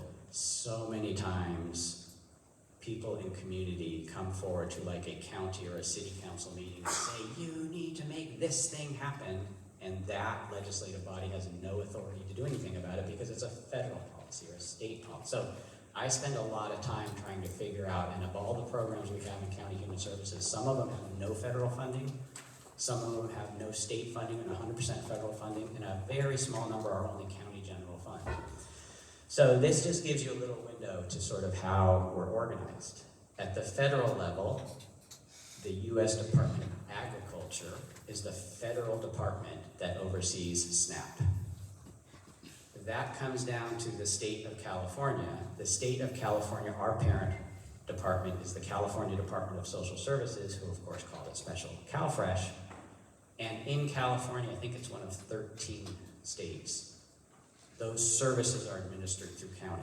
Many states run it through state offices, but we run it through county, like a handful of other states. And that's where we, Human Services, manage the CalFresh program through that sort of government structure. Now, on the right is something that I think gets to kind of, it's really fascinating about the complexity of budgets and public systems. The benefit itself, the EBT card, the amount someone's deemed eligible for, is 100% federal money. No state share. But when you look to the administration of, and the people in the room, and a little bit of mine who are in the Human Services Department, how we get paid for, because the state and feds mandate, county has to determine eligibility for CalFresh and Medicaid and other things. The federal government pays 50 cents. The state comes in and says, we're gonna do a percent, but county, you have to match. Remember at the beginning I said, most of our county funds are mandatory match to draw this money, and that pays the salaries of us to comply with the state and federal mandate to determine eligibility for CalFresh. So that's next slide.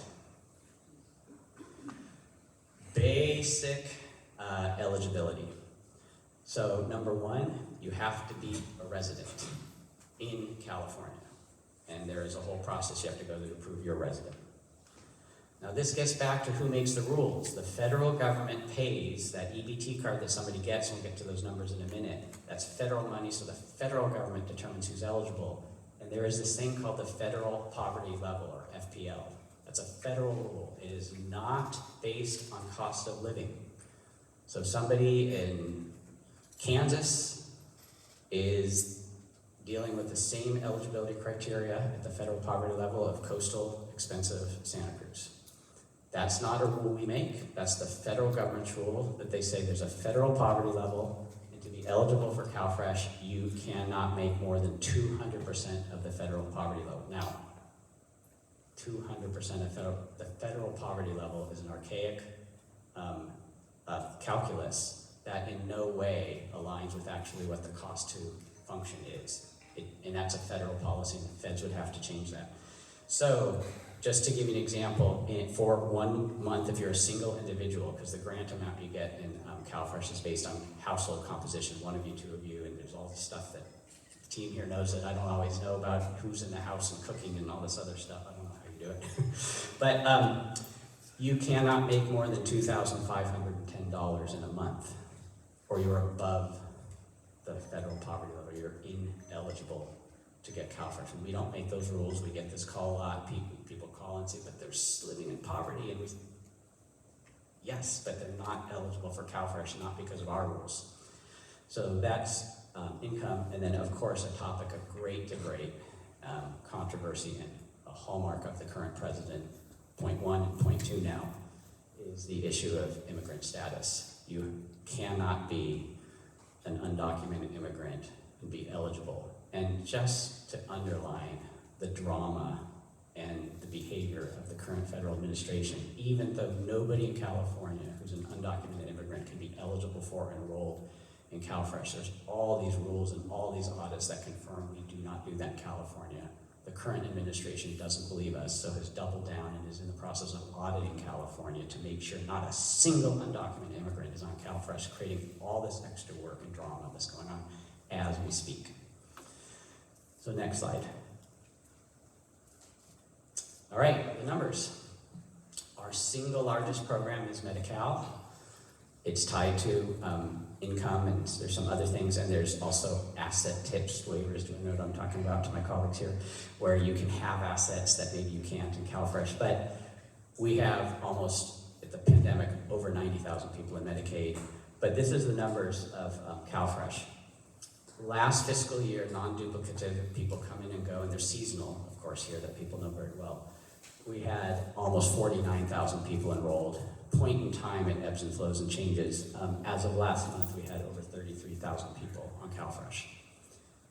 The average issuance, the EBT card, the amount that's put in the EBT card, is $293. Now that's the aggregate of a single person to a household, all that aggregated together, the average issuance is $293. But I want to say this when you get to the ecosystem of an economy. The EBT card is also an economic stimulus because money is being spent in the communities to buy food. So if EBT cards go down, not only does Erica and the Second Harvest Food Bank team get a bigger line, but there's less money coming into the economy to buy food, which is often essential workers who are just over the income level, not on CalFresh, and there's less money flowing through the economy. So it's kind of a complicated ecosystem, but this tells you the number of cases we have, the amount of issuance, that's $6.5 million monthly, and almost $78+ million annually of money coming in. That's federal money that's coming in to help people go purchase food. So on the right here, anybody who's been here more than 3 days knows this, quote, heat map. The darker the color, the more people enrolled, that tells you where the poverty is. Back to my introductory candor about my people, is it shocking that the area where is the most people of color is where there's the most poverty, where there's the most eligibility and the most need? And so this is a story everybody knows, but I think it's just yet another example, but we're not allowed to talk about equity apparently, according to the federal government. Next slide. Second Harvest Food Bank, oh my goodness. I walked in here when this dude named Willie, oh there's Erica. The legend Willie, my predecessors who were here a very long time, there is such a long, deep partnership between the Second Harvest Food Bank and the Human Services Department because of this CalFresh link and more, and I just want to kind of highlight a few of them. First of all, I want to say this. I have come to realize before Trump 2.0 and before Trump 1.0, there are good reasons for people in the community not to trust government. And particularly for families who are connected to immigration status, why would you think that you want to put your name in a government database?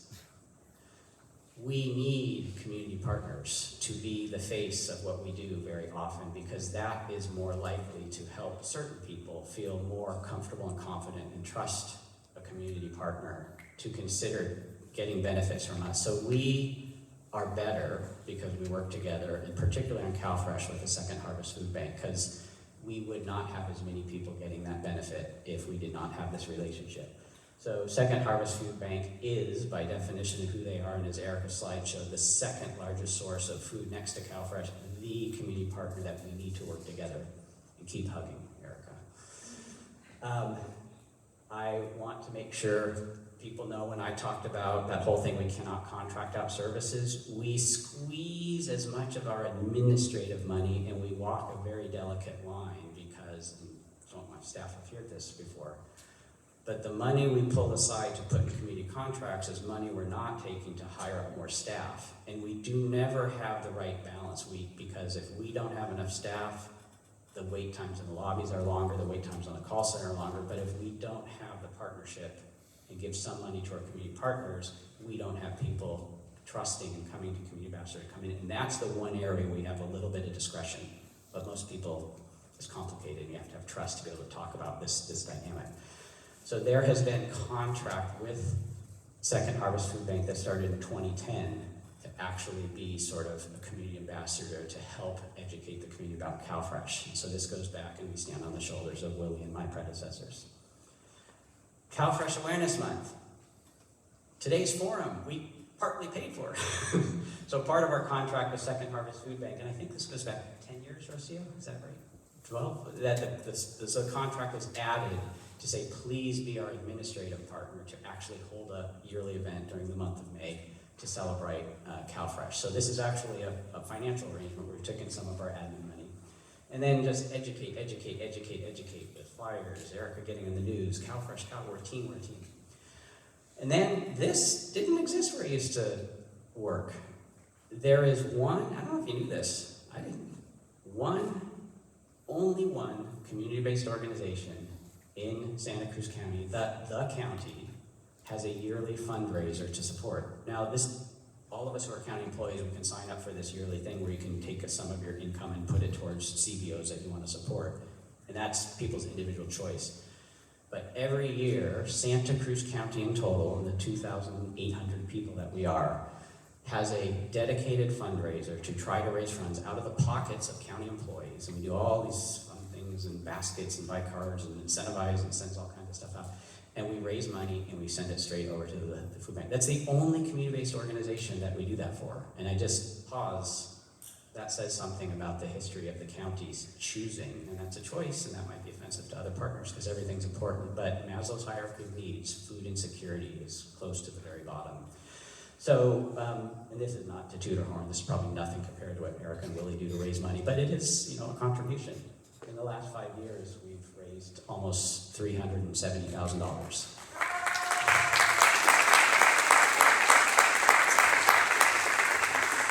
Okay, and getting close to the end. So the next slide. So some emerging issues, a couple big things going you might have heard on in the news. So number one, you might have heard that there's a lot of fraud going on, and if you really read the news, it's called skimming and scamming.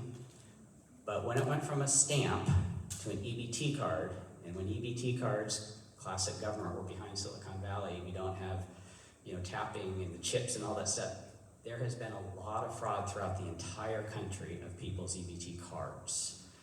That is money being taken out of the pockets of people who have been deemed eligible to get the service. And skimming is they actually electronically do something to suck the money out of the card in some way I don't understand. And scamming is actually the stuff some of us as consumers have dealt with. People call you and play games and try to give their numbers and they steal your stuff that way. And unfortunately, this means when people lose they have to go through this very bureaucratic process to come back to us to get their money back. And the federal government says you can only 2 times in a calendar year do that. So if you're getting scammed a bunch and somebody's figured out how to get into your stuff and you can't figure out how to stop that, and you hit the 3rd month, we have no authority to help address that issue. And that means bigger impact on food banks, because they lost their $293+ or whatever it is, and then they have to go get food somewhere else. So there has been a major effort that took federal approval, the State Department of Social Service to work on, and now we're in the process, I don't know exactly where we are, but right in the process of all the cards being transitioned to being tap and chip eligible, and it's having an unintended consequence on some smaller vendors because they have to have the ability to receive a tap and tip chip. So that's kind of one of the emerging issues going on. Okay, second, disasters. Erica aged herself. I started in Alameda County in the mid-90s after the Loma Prieto earthquake. Every single year as a county employee, you have to go through mass care and shelter disaster prep. And after 25 years there was never a disaster. And I was like, okay, I gotta go do this thing again, whatever. And I don't know what happened when I got here. But, oh my God. Disaster after disaster, and the fires and the floods and the COVID and so CalFresh. If and only, it's back to this a federal program, if the president declares a disaster, it opens the door to disaster CalFresh. And respectfully to the team, then you have to double your work, and people's families are displaced, you're being sent off to shelters, and you're supposed to stand up a disaster CalFresh program, which are violent. But it is a service, and it is a service that was last enacted through the president in 1989, but then we've had 3 declared disasters, the CZU fires in 2020 and the 2 of the floods. So that's another kind of the tipping point of climate change, and we will see if the new president will stop disaster CalFresh, but that is a new service and emerging because of disasters. But now we end with, I know Jerry, I'm gonna try to channel some hope, but the last emerging issue is cuts. So on the table, if you track, if you read social media, if you're a geek tracking federal policy, the Congress barely, by 3 votes, passed a blueprint for a federal budget. And let me just say this, because this is a segue to when Angela's gonna come up and talk about what to do next. It only takes 3 people in the United States Congress to flip,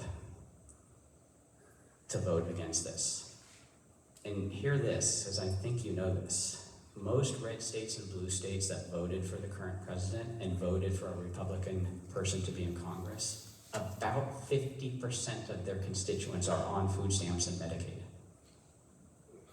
And who they elected into office, socialism, all these narratives and all this echo chamber talk, will lose their food stamps and their health coverage if the bazillionaires up in the White House get their way and cut taxes to let the rich be richer by defunding the safety net.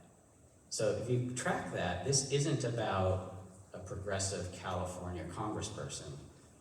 This is Central California Republicans, 3 of them, a couple of purple Republicans breaking ranks to stop this congressional blueprint from passing, which, if it passes, would reduce, by average, the amount of CalFresh benefit everybody would get by $100.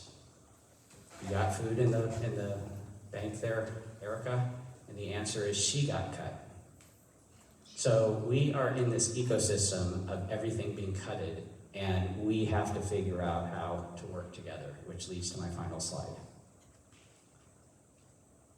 All right, during adversity, just want to kind of end with 3 points. Our doors are open. We remain open until they're not. I think they'll be reduced, they might be reduced, but they remain open. There are 3 ways you can reach us. Call center. I don't know if people know this, but an electronic web portal called Benefits Cal, and then our in-person lobbies at 500 Westridge, Watsonville, and up at the M-Line campus in Santa Cruz. Little fun fact, about 80% of applications come through the web, and a large number of those are because of community partnerships. community-based organizations who help people like Second Harvest Food Bank apply through that electronic portal. In the middle, there's a QR code. Is it working, Adam? Yeah, Rocio?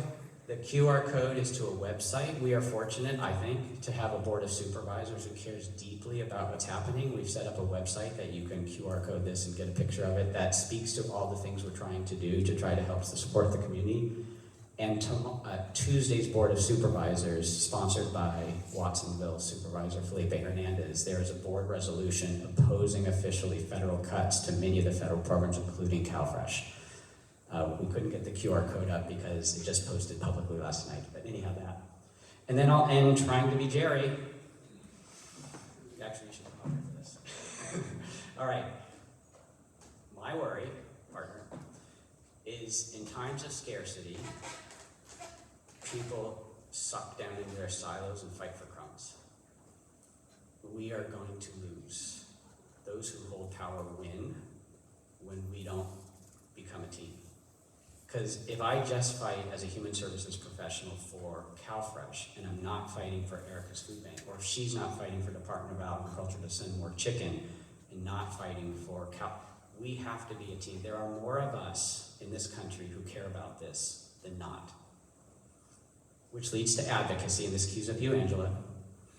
Hopefully what I shared with you gives you a little insight, and sometimes going to the County Board of Supervisors is not where the answer is.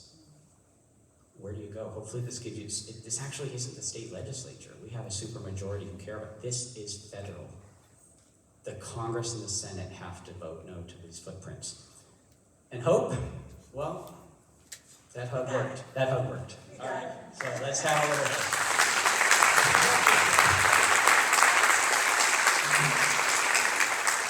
Before Angela comes up and gives us our homework assignment, right, teacher?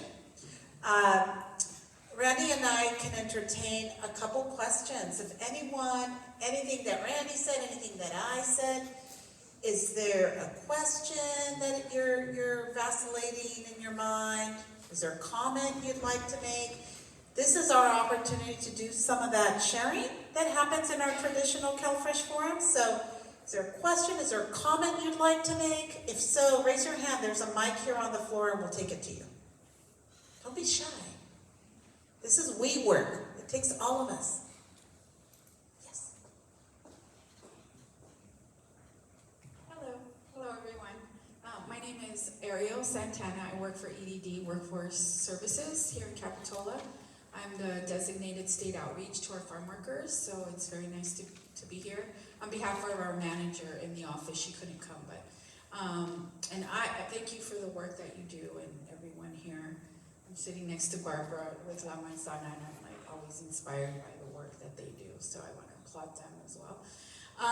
And I was very how blessed how everything kind of comes together. We have EDD, Employment Development Department, contracts our H-2A workers, braceros, or what used to be braceros, or H-2A workers, and I can talk more about that, if need be. And so our concern always is, as when there's a contract, there's a legal, there's legalities. Growers need to provide food, and that's always a challenge, can be a challenge. And so also medical, they're not responsible for providing medical. So as an outreach person doing this for 9 years, instead of getting upset and filing violations and things like that, I said, well, what can we do to give these people the resources while they're here? They're here contracted starting from maybe, as early as February, March through let's say, September, October possibly, depending in this county, and then H-2As all across the United States. But here I'm thinking, we have a H-2A roundtable with our growers once a year. I'm not sure the date for that, but it would be great to have tables for the growers, for CalFresh, for the workers, and Medi-Cal. Because the challenge is they come from Mexico, we don't know what their health, they don't probably have as much health care, services, and just breaking that, how do I say, let's make some changes versus, going out and filing violations. How can we help these growers? How can we help the workers and, provide these services to them, especially when they're on a work visa, right? Yeah. Let's take advantage of that. So I just wanted to share that. If you do have ideas and I'd like to collaborate somehow to do that, then that would be great. Yeah, thank you for your time. Thank you so much for bringing up our H2A workers into the conversation. For those of you who don't know H2A, think braceros. Think guest workers that are brought in specifically to do certain work that Americans don't do, and one of those areas is field work, right? And we can have a whole conversation about H2A, but that's not the point. Just so that we all understand H2A. Let me share something. As you were talking about H2A workers, I want to share something that our partner agencies who help us distribute food actually brought to our attention last November. H2A workers, the way it's supposed to work, and correct me if I'm wrong, you're a guest worker, you come in, you do work, there's regulations the employer has to abide by, certain things they have to provide for the worker while they're working, and then it's supposed to be that the worker is supposed to go back home and then come back for the following work season. What we learned from our partner agencies that primarily serve people who are unhoused is that in November, we started to see what our partner agencies called, and I see Westview Presbyterian here, and I'm remembering this conversation with you, what looked like agricultural workers, all of that, we're not unhoused, we're now showing up to our food distribution sites to pick up food. And through conversations, what we discovered in having conversations with them is that because of the tone and the tenor of the federal administration being anti-immigrant, there was this fear that many of our guest workers had about potentially the program getting canceled or them not being allowed back in. So some of those guest workers never went back home. And they stayed here, living unhoused, and they were coming to our food bank partner agencies to get fed when they were not working. And I suspect that will be true for this coming year. And it is an issue we need to better coordinate because I know employers can't, I'm sure they're doing their best to abide by all the regulations, yet we are seeing some individuals making alternate decisions, right? So I just wanted to share that because we are concerned about making sure everyone gets nourished. And this is a population that we need to better coordinate and wrap our better support systems for and be in conversations with the employers so that we better understand and be educated on what is supposed to happen. Because there's a lot of questions we had when this got uncovered and it's not. So I'm gonna get your card and we can better coordinate. So I just wanted to bring that to the conversation and just to remind everyone, at the food bank, we don't discriminate. It doesn't matter if you need food for real, like now, or if you are doing it because you know something's we're not gonna ask you. All we're gonna ask you is tell us where you live, tell us how many people in your household you need to feed, that you need the food from us for now. Things might change at the federal level, but for now, this is the rule. So please, we feed everybody, right? So we're here to feed everybody. So I want to just confirm with my team, name's Rocio, the situation that was just described, ineligible for CalFresh because of immigration status, correct? Okay, I'm going to broaden the safety. So ineligible for CalFresh, meaning food bank and other sources, but I do want to just take a minute to talk about pay attention to what's coming in the governor's May revised budget, which is called California is the first state in the country that made everybody who is below a certain income level eligible for free public health care, and that's Medi-Cal. Undocumented immigrants in California over different cohorts year after year. Now all undocumented immigrants are eligible for Medi-Cal. Who pays for that care is the state of California because the feds do not deem undocumented immigrants eligible. Can the state afford to continue to do that is something we don't know until we see, because the budget's getting so bad. So I just want to say, as I heard everybody, we have this contract with Community Action Board to help go out in the fields and help people know they're eligible for Medi-Cal now, but we don't know until the state budget passes and the feds might play games with the Medicaid program. So just another reason to pay attention to what's coming. Medicaid, an important partner to food stamps and food banks. One more question. Anybody else? Thank you for that question and for bringing H2A into the conversation. Any other questions? Comment? Wow, it's Friday. You guys are supposed to be like, yay, we're almost done. Well, Randy and I are completely accessible. So if you something comes up and you have a question, post today, like over the weekend, you're thinking about something, please do contact us and shoot us a question. Okay? And with that, I'm going to pass it, I think, to Angela. Is that what we're doing now? Oh, we're doing a video. Okay. Well, let's hear it for Randy. Let's make sure he gets off the stage and applause.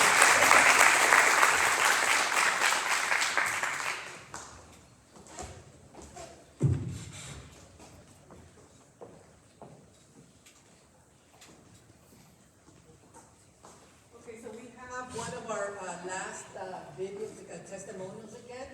These are our, I believe it's the Spanish version. We've seen this client before. He is one of the clients that came in for assistance for CalFresh to the food bank.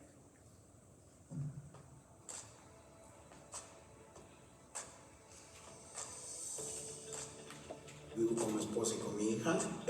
La verdad nos ha impactado bastante la ayuda de CalFresh, ya que antes pues no podíamos comprar comida, no tienes para comprar comida. Bueno, este programa lo encontré una vez que fui al hospital. Miré un cuarto, una oficina que estaba dando, que uno podía aplicar para este programa, y metí una aplicación, califiqué, y pues la verdad, muy bien la atención de la muchacha que me ayudó a hacer la aplicación y de toda la gente que trabaja en las oficinas de CalFresh, y pues impactó a mi familia muy bien, ya que pues tenemos dinerito, ayuda para comprar comida en la casa, y pues muy buen programa, se lo recomiendo.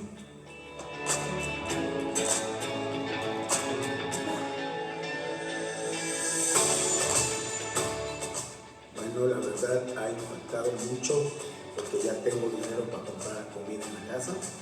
Me ha ayudado bastante, no tengo que preocuparme por lo que vamos a comer, ya que tenemos comida en la casa. Pues ha impactado bastante mi familia, y nuevamente se lo recomiendo que apliquen porque ayuda bastante. Muchas gracias a CalFresh.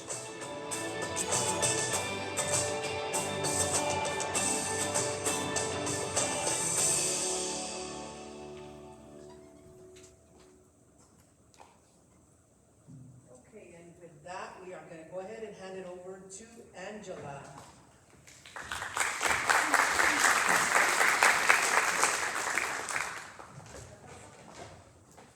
Well, I don't know if you're feeling the pressure in this room. You should be, because anybody who knows me knows that I do not take no for an answer. But in all seriousness, not to be redundant, you've heard the importance from Randy, from Erica, from Rosa, from Jerry, on why we just can't allow these cuts to happen. We just have to demand that no cuts or no changes are going to be made to these important programs. We don't know what the outcome is going to look like. There could be harsh work requirements, there could be changes, there could be cancellations of school meals, but we're going to do our best to advocate together. So, just a reminder of what we do as your food bank that you can all do here as organizations, with your staff, your volunteers, your neighbors. You can elevate the voices of your clients. You could have them tell their stories and testimonials just like we do every day. We work behind the scenes relentlessly to not take no for an answer. We invite members of Congress. We've had Representative Lofgren and Panetta come to our food bank and listen to our constituents and hear raw, compelling stories of what's going to happen if they can't pay their rent because they have to put food on the table for their family and they have to make these choices or have to purchase diapers. We work with our Board of Supervisors, you heard Randy mention. We're imploring them to be one of the first counties across the nation to adopt a resolution They'll be voting on it next Tuesday, so please come with your voices during public comment so that we oppose any cuts to our benefits. So please come and support us. So with that, I'm going to ask you all to do something that you're typically told not to do, and that is to pull out your cell phones.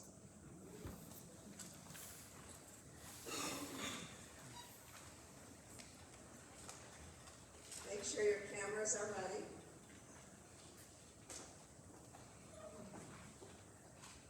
And I want everyone to get that QR code. Hopefully it's working. I checked the internet.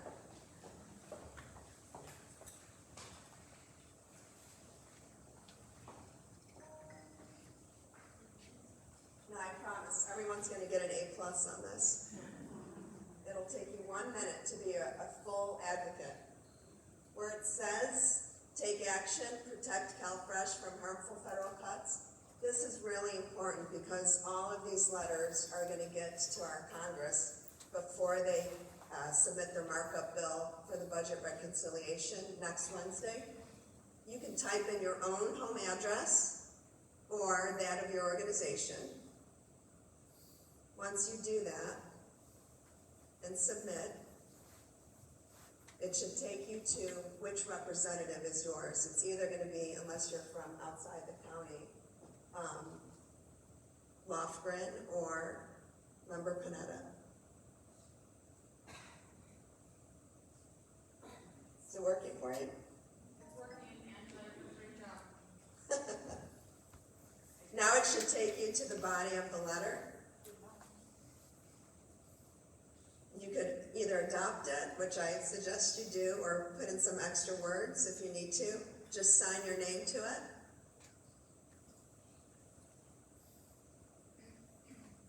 And then again, your address.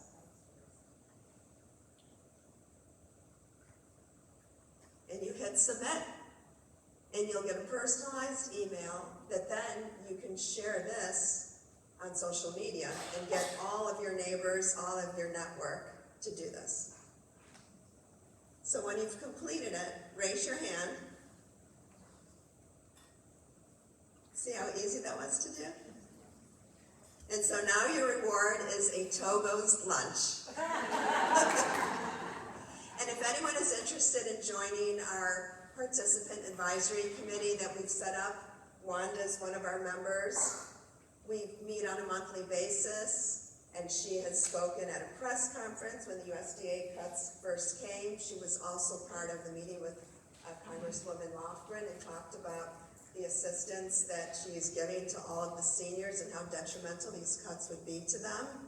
Just let us know. We have a policy advisory committee as well, comprised of former Honorable Mark Stone, council members Paco Estrada, Martine Watkins, community leaders like DeAndre James from the Pajaro Valley Health Trust, and some of our other community leaders as well. So we invite you, we welcome you to get involved. I'm easy to contact, as you all know, Angela at thefoodbank.org. So thank you for giving me this opportunity to give you your first homework.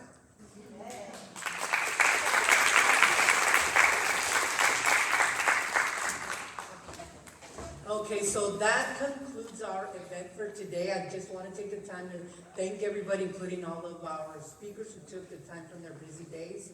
All of you, I'm sure everybody here is busy. We just want to thank you. We hope that you enjoyed it. And like Angela said, your prize is lunch is outside and it's ready. So please join us. Thank you.